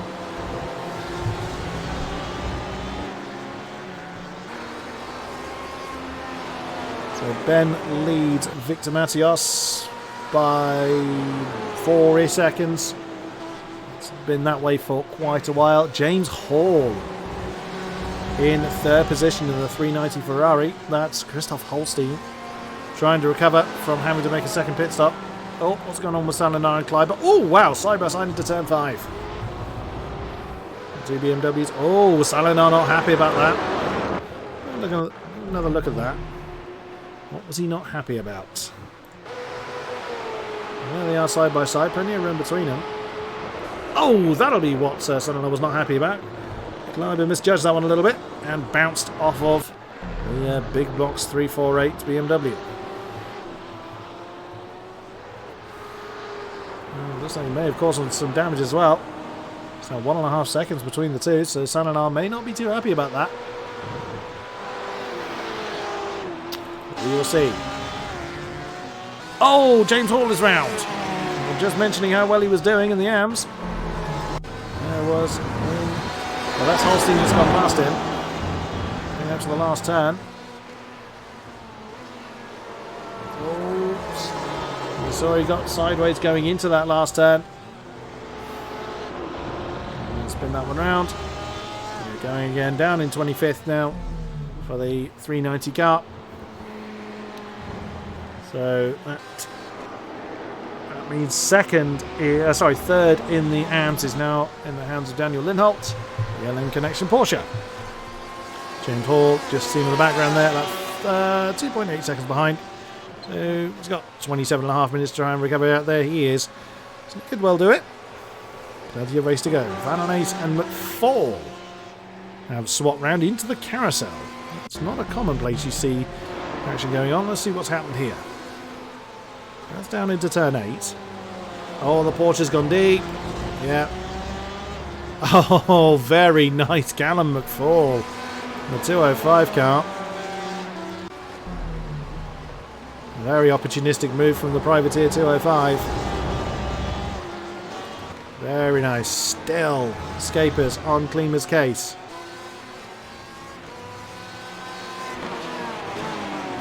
Into turn 1. I think it's down in turn 1. Oh, it's turn 3, beg your pardon. That's Dominic Gaidemet. Oh, Drexler's round!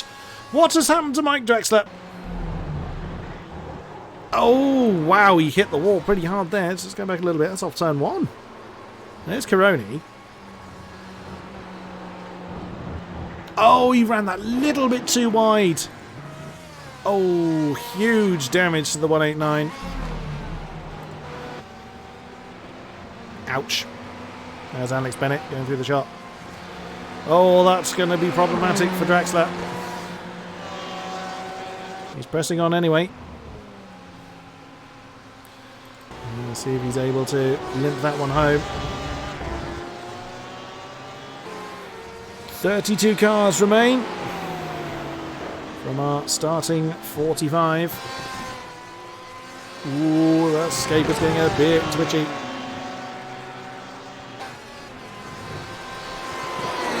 Still keeping the pressure on Claudia Klima. That's for the podium. Oh, Lemique and Langham service very close together as well. But 13th overall. That is 6th in class. Right behind Sarah Dove and Robin DeVille. BMW trying to climb all over the tail of the Ford. Now we're starting to see people really applying the pressure now. We don't so much have the luxury of time anymore. It's not absolutely do or die yet, but we are getting towards that stage. 25 minutes left. 55 minutes gone. And Mike's still very large in the mirrors of Claudio Klima. DeVille still keeping Sarah Dove for company. There in the background, Sylvia Marine and Ben Hitchcock. Not too far apart either. Oh, and that is Timo Gorlick out. He's hit the instant limits. That'll do it. He did exactly what Mike did. And he is out of this race. Oh, have we lost Thomas Kuhn as well? I think we have. What has happened? Oh, he's gone very deep. And he's still going. And has decided to quit. By the look of that. He wasn't on the incident limit. So that looks like he's disconnected himself. But Timo Gorlick, the 188 Porsche, is out. He did hit the incident limit. He exceeded it. And all that, we still have someone on zero. Daniel Lindholt. He'll pick up bonus points for that. Or reaches the... Oops! That's Regis Lemeek and Andrew Langham Service. I assume Andrew Langham Service outbraked himself. Yeah. Way too late. And through goes Regis Lemeek. Oh, look how close Sarah Duff and Robin DeVille were. And Ford still keeping the BMW at bay. There was Silver Moraine at the top of the shot. And a real scrap there for 7th in the Pro-Am class. For 14th overall. Our Pro-Am leader, Knut Martinson's having an absolute stormer of a race. But he is being caught. He was caught half a second from Alex Bennett. It's 3.1 seconds between Martinson and Bennett. There they are, the two Ferraris leading the way in the Pro-Ams. There's a potential fight forming there.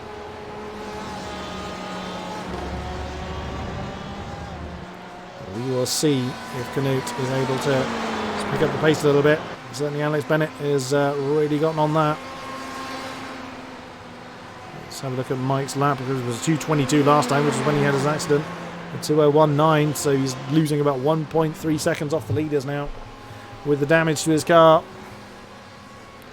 Damage limitation, unfortunately, for Michael Drexler. Oh, that's a good run through turn 5 for the Ford of Mike Scapers.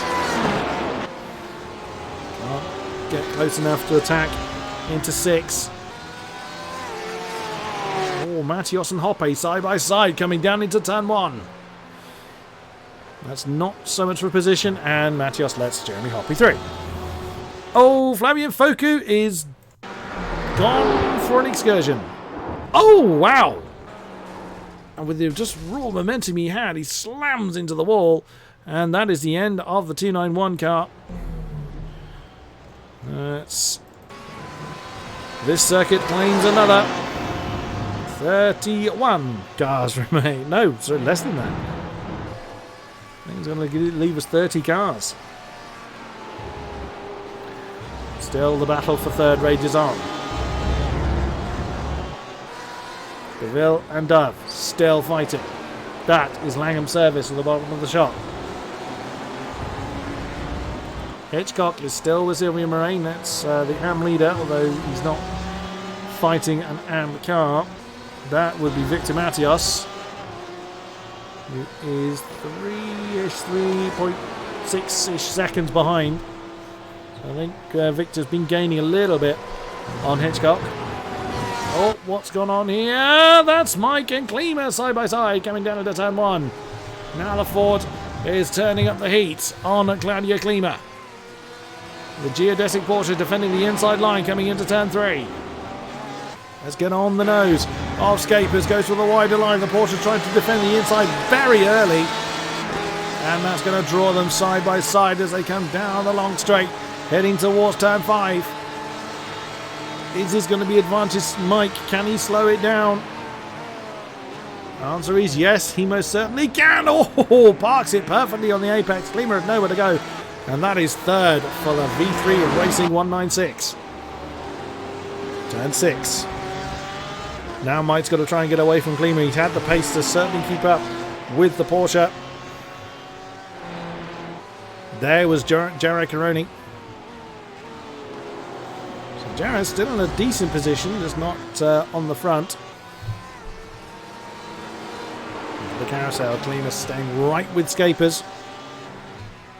Dan Sasolski is 4.3 ahead of Gaidemeyer, who's 3.5 ahead of this battle.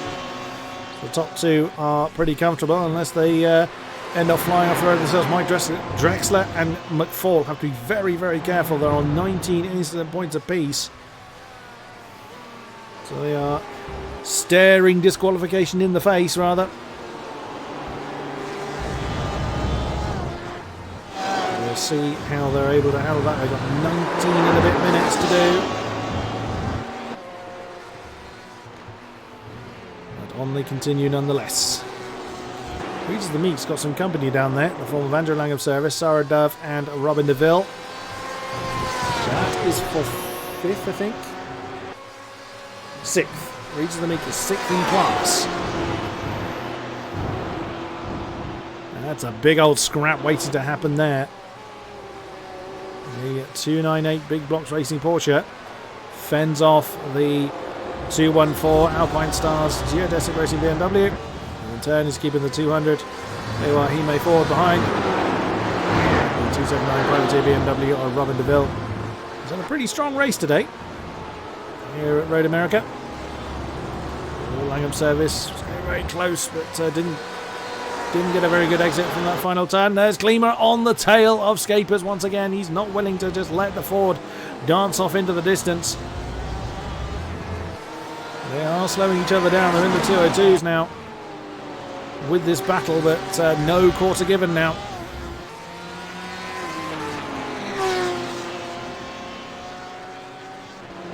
Porsche continues to chase the Ford back down the hill towards turn 8.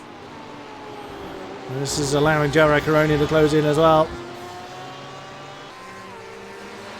Gerard Caroni had a pretty tumultuous race last week. Philip Biden still managed to finish in third. I think he was third. The Costa, our winner from last week, sadly not with us this week. They scored his first AOR win last week. Oh, what's happened to Regis the Meek? He's lost position to Andrew Langham's service. Oh, big move from the Geodesic BMW into turn 5. We've seen a few of those today. And there he goes, leaves it to the last minute, jumps out from the slipstream and commits in plenty of time. Oh, did Saradov? Well, Saradov had a thought about it, think about it on the inside before turn 6. But couldn't commit to that.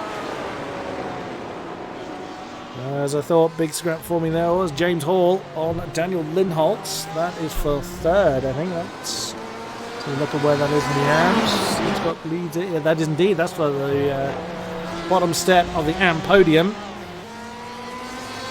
So it's definitely worth scrapping for. As a recap on who we've lost: Evan Imre, Stephen Norman, Richard Fletcher, Yetzi Voracek, Jamie Smith, Anthony Washington, Alexander Waldo, Rana Luke, Chris Bell, Scott Parkinson, Scott McCracken, Nathan Parkinson, Chris Yardley, Christopher Pfeffer, Thomas Coombe, Timo Gorlick and Flavian Foku. The car's no longer with us in this race. What's going on with Jürgen Kleiber? Jürgen is having trouble, but he's carrying on. Thought something was happening to the Frederick Hacker Racing BMW there. Klima is starting to fall away from the back of Mike Scapers. Look, that's nearly half a second between them now. Jared's not able to, hasn't been able to close in last time around. That's our next big battle.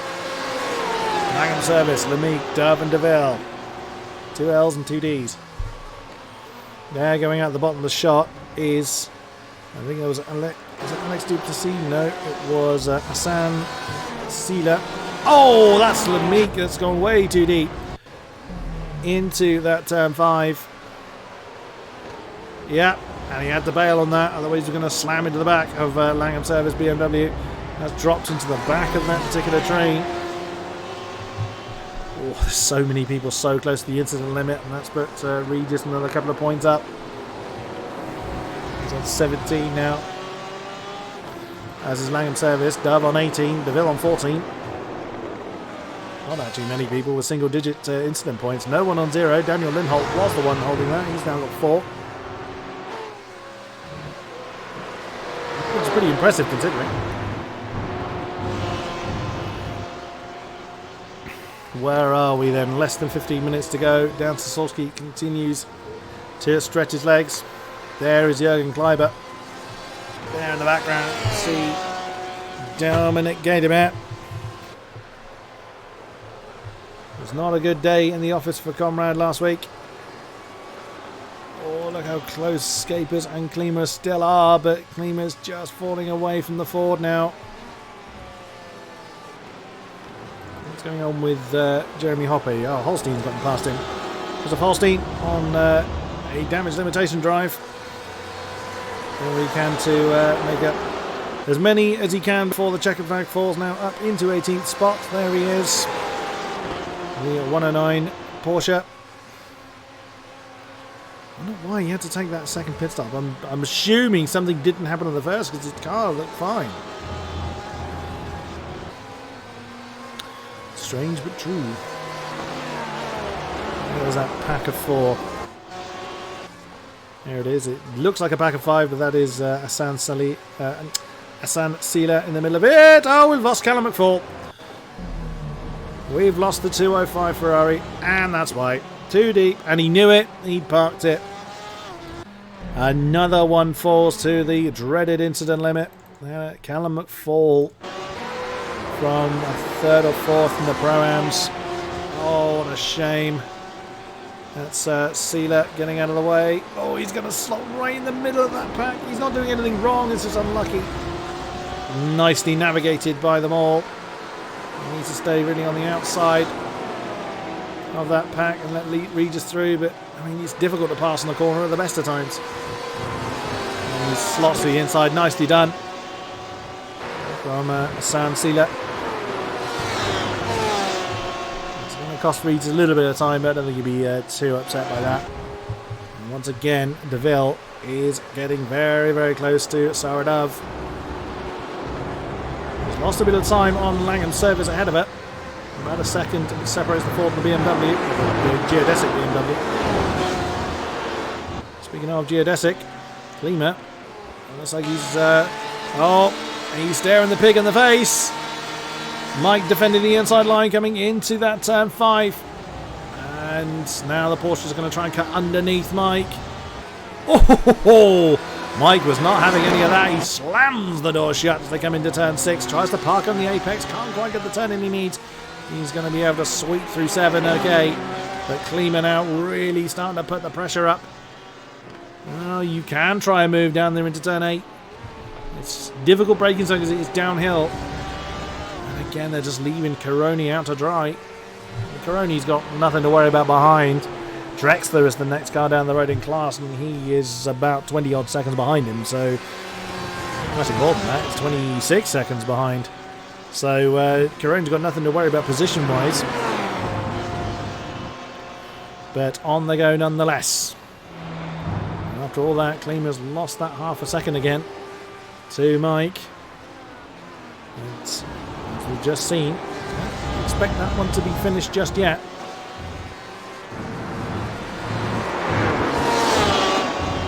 Martinson and Alex Bennett have been getting closer and closer, a few tenths each lap. 1.5 seconds separates the two Ferraris now. We are going to have a Pro-Am battle before that checkered flag falls at that rate.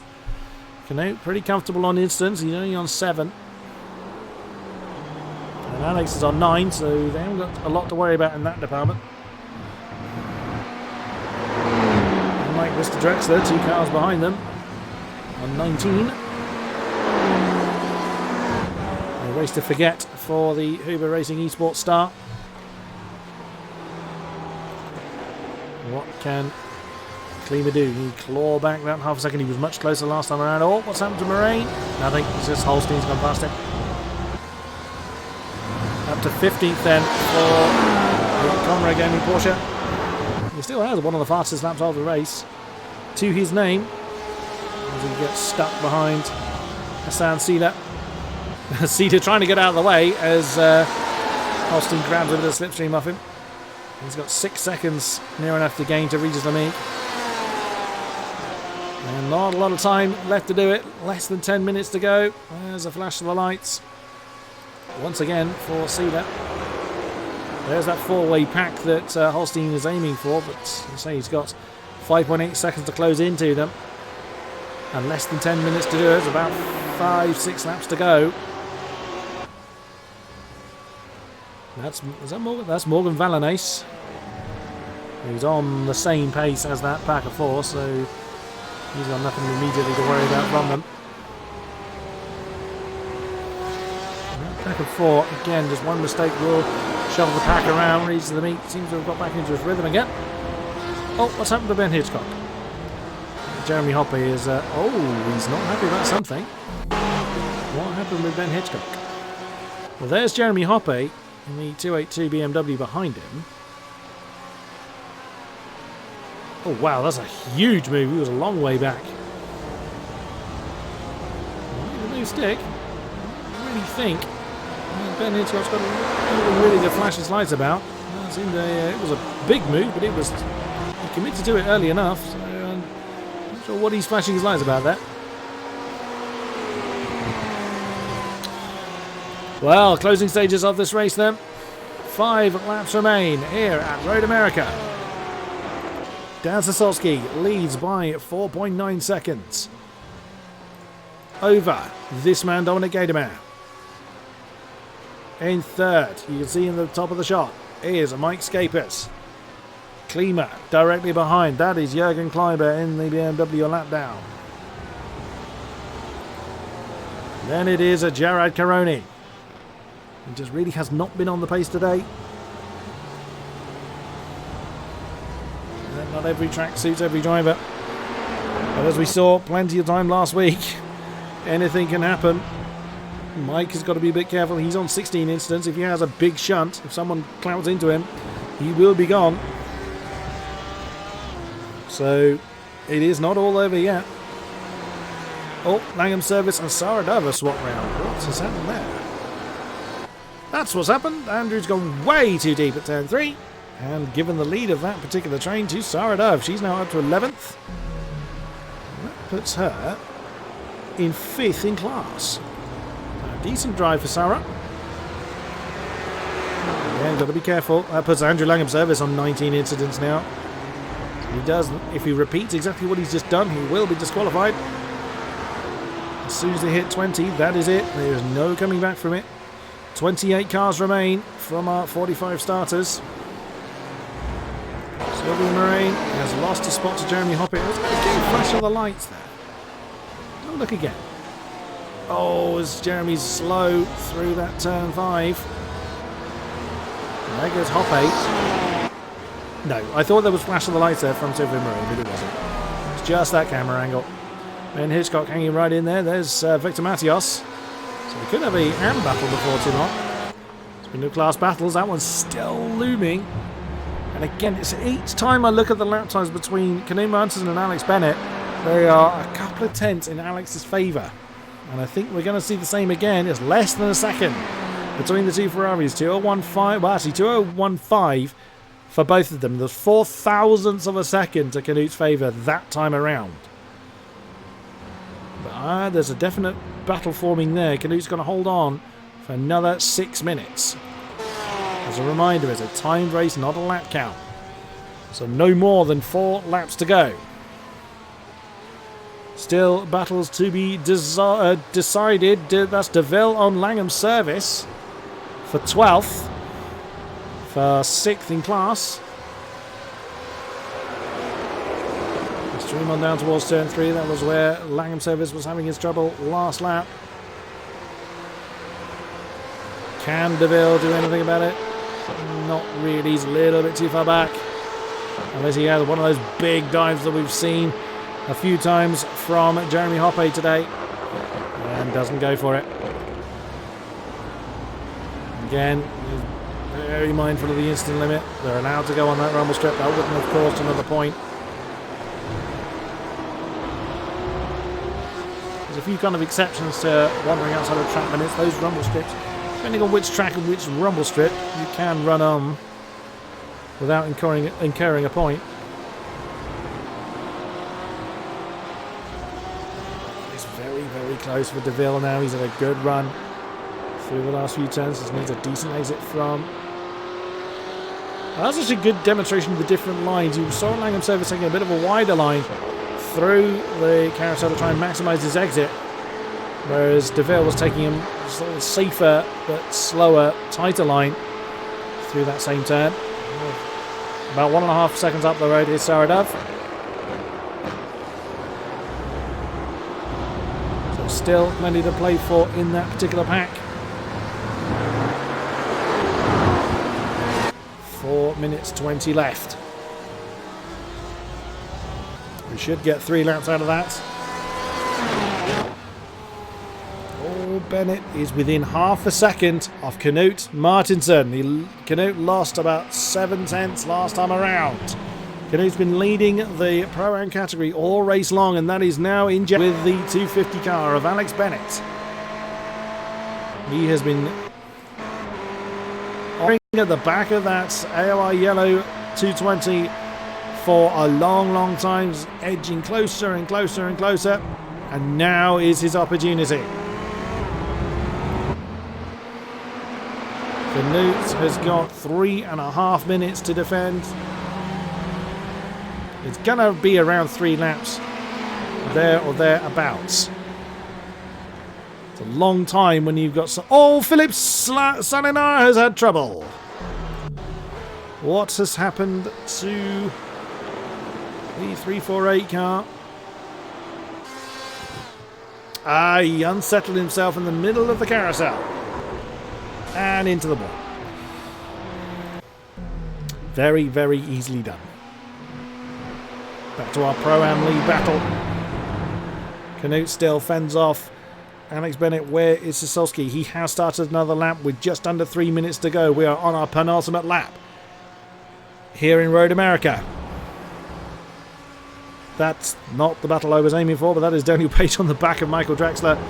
With the damage has been slipping further down the field, so Page will overtake the Ferrari. The one I was aiming for was that one. Knut is under so much pressure now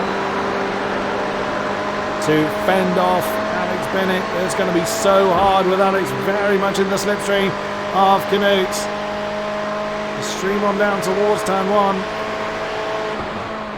Alex is biding his time there. I think he got out of the gas just a little. He's wanting to do this right.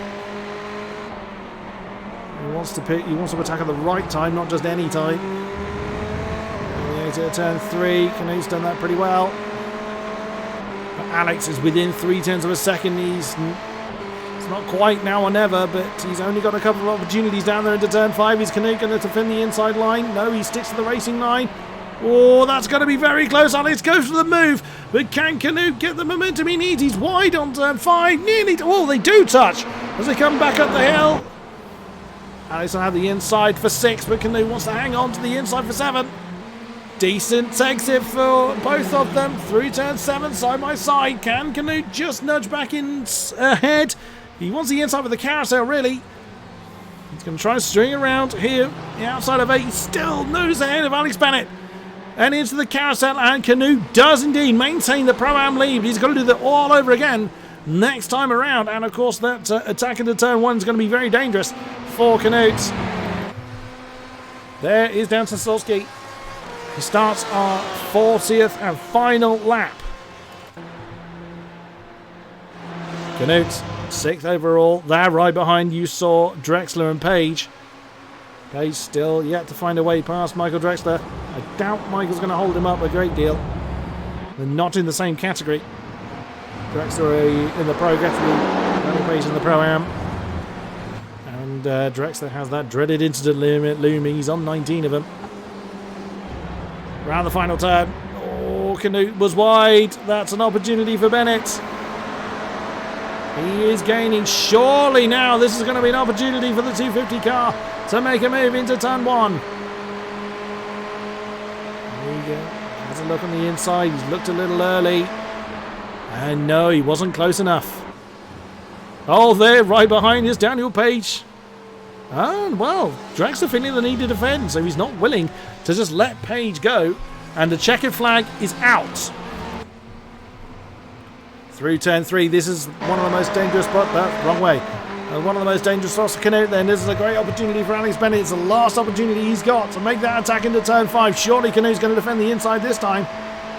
No, he doesn't. And Bennett was not close enough. Oh, and there's Page and Drexler. The Porsche noses ahead of the Ferrari, and Drexler lets that one go. He doesn't want to risk impact, which would completely disqualify him. Through 6. Where's our race leader? Where's Sosowski? There he is. He's a few turns away from the end at the moment. Knut's managing to fend off Alex Bennett at the moment. Through turn 8. Into the carousel. There's going to be a very ditch effort for Bennett. He's going to have to really pile the pressure on and hope Knut makes a mistake. But your winner, the number 1, are the Alpine Stars Geodesic. Oh, Dan Sasolski finally gets on the top spot this season. Gaydemeyer is going to come home second. Scapers, the V3, V3 Ford of... Oh, what's happened to... Oh! That's Holstein going around the outside of Dove and Langham Service. Oh, wow. What a move from Christoph Holstein. Goodness me, in the dying stage of the race. Where's Canute and Alex? There they are.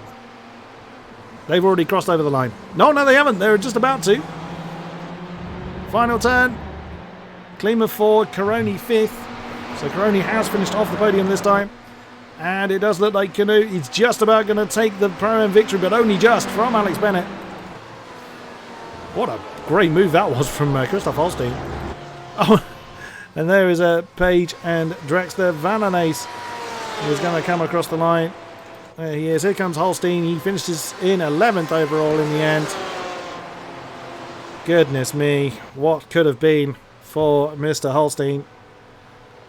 Where's our AM leader, Ben Hitchcock? There he is in the Ferrari. Less than a second ahead of Victor Matios by the end. But Ben Hitchcock is your AM winner. Victor Matios too.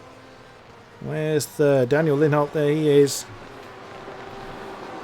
And James Hall is going to be 4th. He's the last guy on the lead lap, I believe.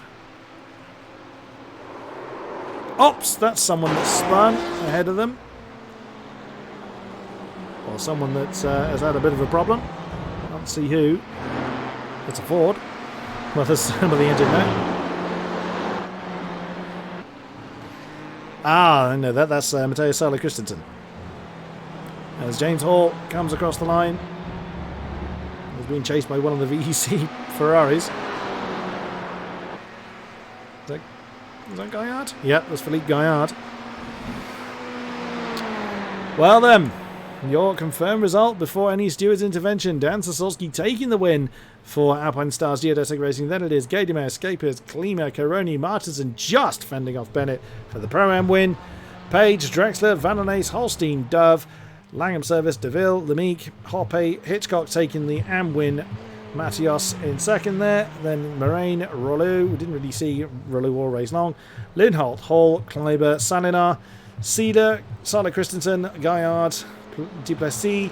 Those that didn't see the flag were McFall, Gorlick, Foku, Coombe, Pfeffer, Yardley, Parkinson, McCracken, Bell, Luke, Waldo, Washington, Voracek, Smith, Fletcher, Norman, and Imre. Wow. What a crazy race that was. Whew. Let's see who wants to have a chat with me. Whilst we get that all set up. Some people are still going. The race is finished. But some people choose to carry on going, which is absolutely fine. Oh. Let's see who wants to have a chat with me. No one's come forward yet, but some of them are still in the session and wanting to de-stress in their own way. Don't blame them at all. We'll give them a little bit of time to finish doing what they're doing, and we will get whoever wants to come and have a chat to me in the box to see what their thoughts are on today's race. It is not obligatory, they don't have to come and have a chat to me. It is always nice though to get a bit of an update from our drivers for things from their side. But yeah, quite a different race we had from last week. Last week was just all kinds of crazy, but it was the wildcard round. It was all kinds of random, and wow, what a race it generated. Quite an amazing spectacle, but this race was always going to be different. Very different type of track, very fast, not a lot of braking zones, so it was always going to be more of the tactical type of race. Which is absolutely fine. Now last time I started doing the closing speeches and then people appeared, so several people I'm hoping to talk to. Phil Reed has popped up, even though he wasn't racing, and Sarah Dav, who is a regular in the interview box. We will grab her. Hello, Sarah. Hello. Well, again, a fair bit of fighting for you, but still 5th, I believe it was, for you overall. It's quite a strong finish. Yeah. It wasn't the best. I don't know why, but for the first 20 minutes of the race, I had stuttering where the I'd be driving, and then it'd like stutter a bit and freeze, and I couldn't really see where people were. And I accidentally hit someone on the pace lap because of it. Oops. And then that gave me 10 seconds of optional repairs, but it was enough to just kind of kill my speed on the straight. If somebody ahead of me had any slipstream and I had their slipstream, they would pull away from me. So it was a bit difficult, and I ran out of fuel at the end. So. Oh right! Oh wow! You really were timing that to perfection, then. Yeah, I came over the line for the last lap with exactly 1.0 fuel laps. So when I finished, I had 0.2 liters in the tank. Wow! So I had less than a can of Coke in the fuel tank. Goodness me!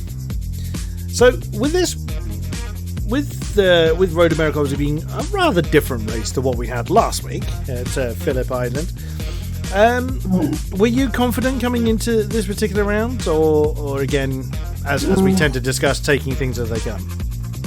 I was just hoping for the best. It's not a good track for this car, and I'm not especially great at this track in this car either. So I kind of, even without the damage, I would be kind of slower on the straights than most other people. But so it was kind of going from a really good track for the Ford to a kind of bad one. Ebb and flow, as they say. Well, great effort, Sarah. Well done. I mean, you brought it home, which is a lot of people didn't. So that in itself is a victory. Great effort. By the time 40 minutes was remaining, I had 18 incidents, so I was kind of scared. I can imagine. Well, great effort. Well done once again, and good luck for the remainder of the season. Thank you. Quite a few people have come forward to have a chat to me now, so let's grab our AM winner, Ben Hitchcock. Hello, Ben. Hello. Wow. Another victory under your belt. Another victory. That was tough, I must admit. That was extremely tough. Talk us through it from your side. Well, I'd been practicing for the last couple of days, so I decided I love this track as everyone does, but and to be honest, I really wanted to stop Victor Mathios. He's walking away with the AM Championship, so it made it a little bit personal, I suppose. But to be fair to him, he didn't have to catch me up towards the end. I could feel my tyres going, and I think I was like 4.5 seconds ahead of him, and then before I knew it, it was like 4/10, and I just was like, wow, where does he come from? So no, I take my hat off to him. That was awesome. But still, you were top of the Ancaster. You were leading that for vast majority of the race. Is this a favourite of yours? Are you confident coming into this round? I think Road America was one of my favourite ones. So I've been hitting this hard all week, and I just love the flow of the track and the way you can flow through the corners and get some nice speed. But again, it all depends if you can stay out of trouble, as I did. Because there was quite a few times where I decided not to battle with some of the pro-ams. I thought I'll let you go and pick my fight with someone else. So that paid dividend. Awesome stuff. It certainly paid off. Yeah, definitely. No, so my internet dies mid-interview. That's nice. I'm back again. Hopefully I'll be able to grab Physio this time. Got him. Hello, Fizzy. Oh, hello there, Mr. Chris. Hello. A win for Mr. Martinson. Yes, that's been a while since the last time, I think. Actually, I'm not sure. I can't remember, but it feels like it. Because this season, to be honest, I haven't really practiced much at all. Quite often joined with like 10 minutes in a session and just rolled with it. But this time I did more than 30 minutes to practice. So that was fun. What do you know? Practice works. It's like that, it's the case, yes. So, not only were you... I mean, you were leading for a long time. Long time. But my God, did you have it all to do in the closing stages? I did a bit. I mean, I'm literally sweating like I don't even know, like a whale. I don't know, something. Sweating buckets because the car was so hard to drive. I don't know how much you know about the Ferrari tyre wear, but I think it's quite clearly the worst out of the cars. And the second stint especially, it was so hard to drive the car. Pace was like a second and a half on regular off what I was doing in the first stint. But obviously everyone else was struggling as well. But it was so hard to not make mistakes. And then Alex was just slowly catching. I was not really ready for a battle there because I was struggling enough with the car as it was. But luckily had to get my elbows out a little bit. But luckily managed to hang on. I'm not sure if there were several more laps when he joined me that I would have been able to. But feels good. You were looking forward to Road America beforehand then, or is it just simply a case of having had the greater track time that was the bigger difference there? Probably the latter, but I always enjoy Road America just because I like driving it in general, in any car really. I mean, actually last season, when it was the season opener, I think I qualified like P6 overall, so I know I could do good qualifying. Just got me on pole in Pro-Am today. But last season I dropped like from 6th to 11th in the race. This time it went from 9th to 6th overall, so slightly better.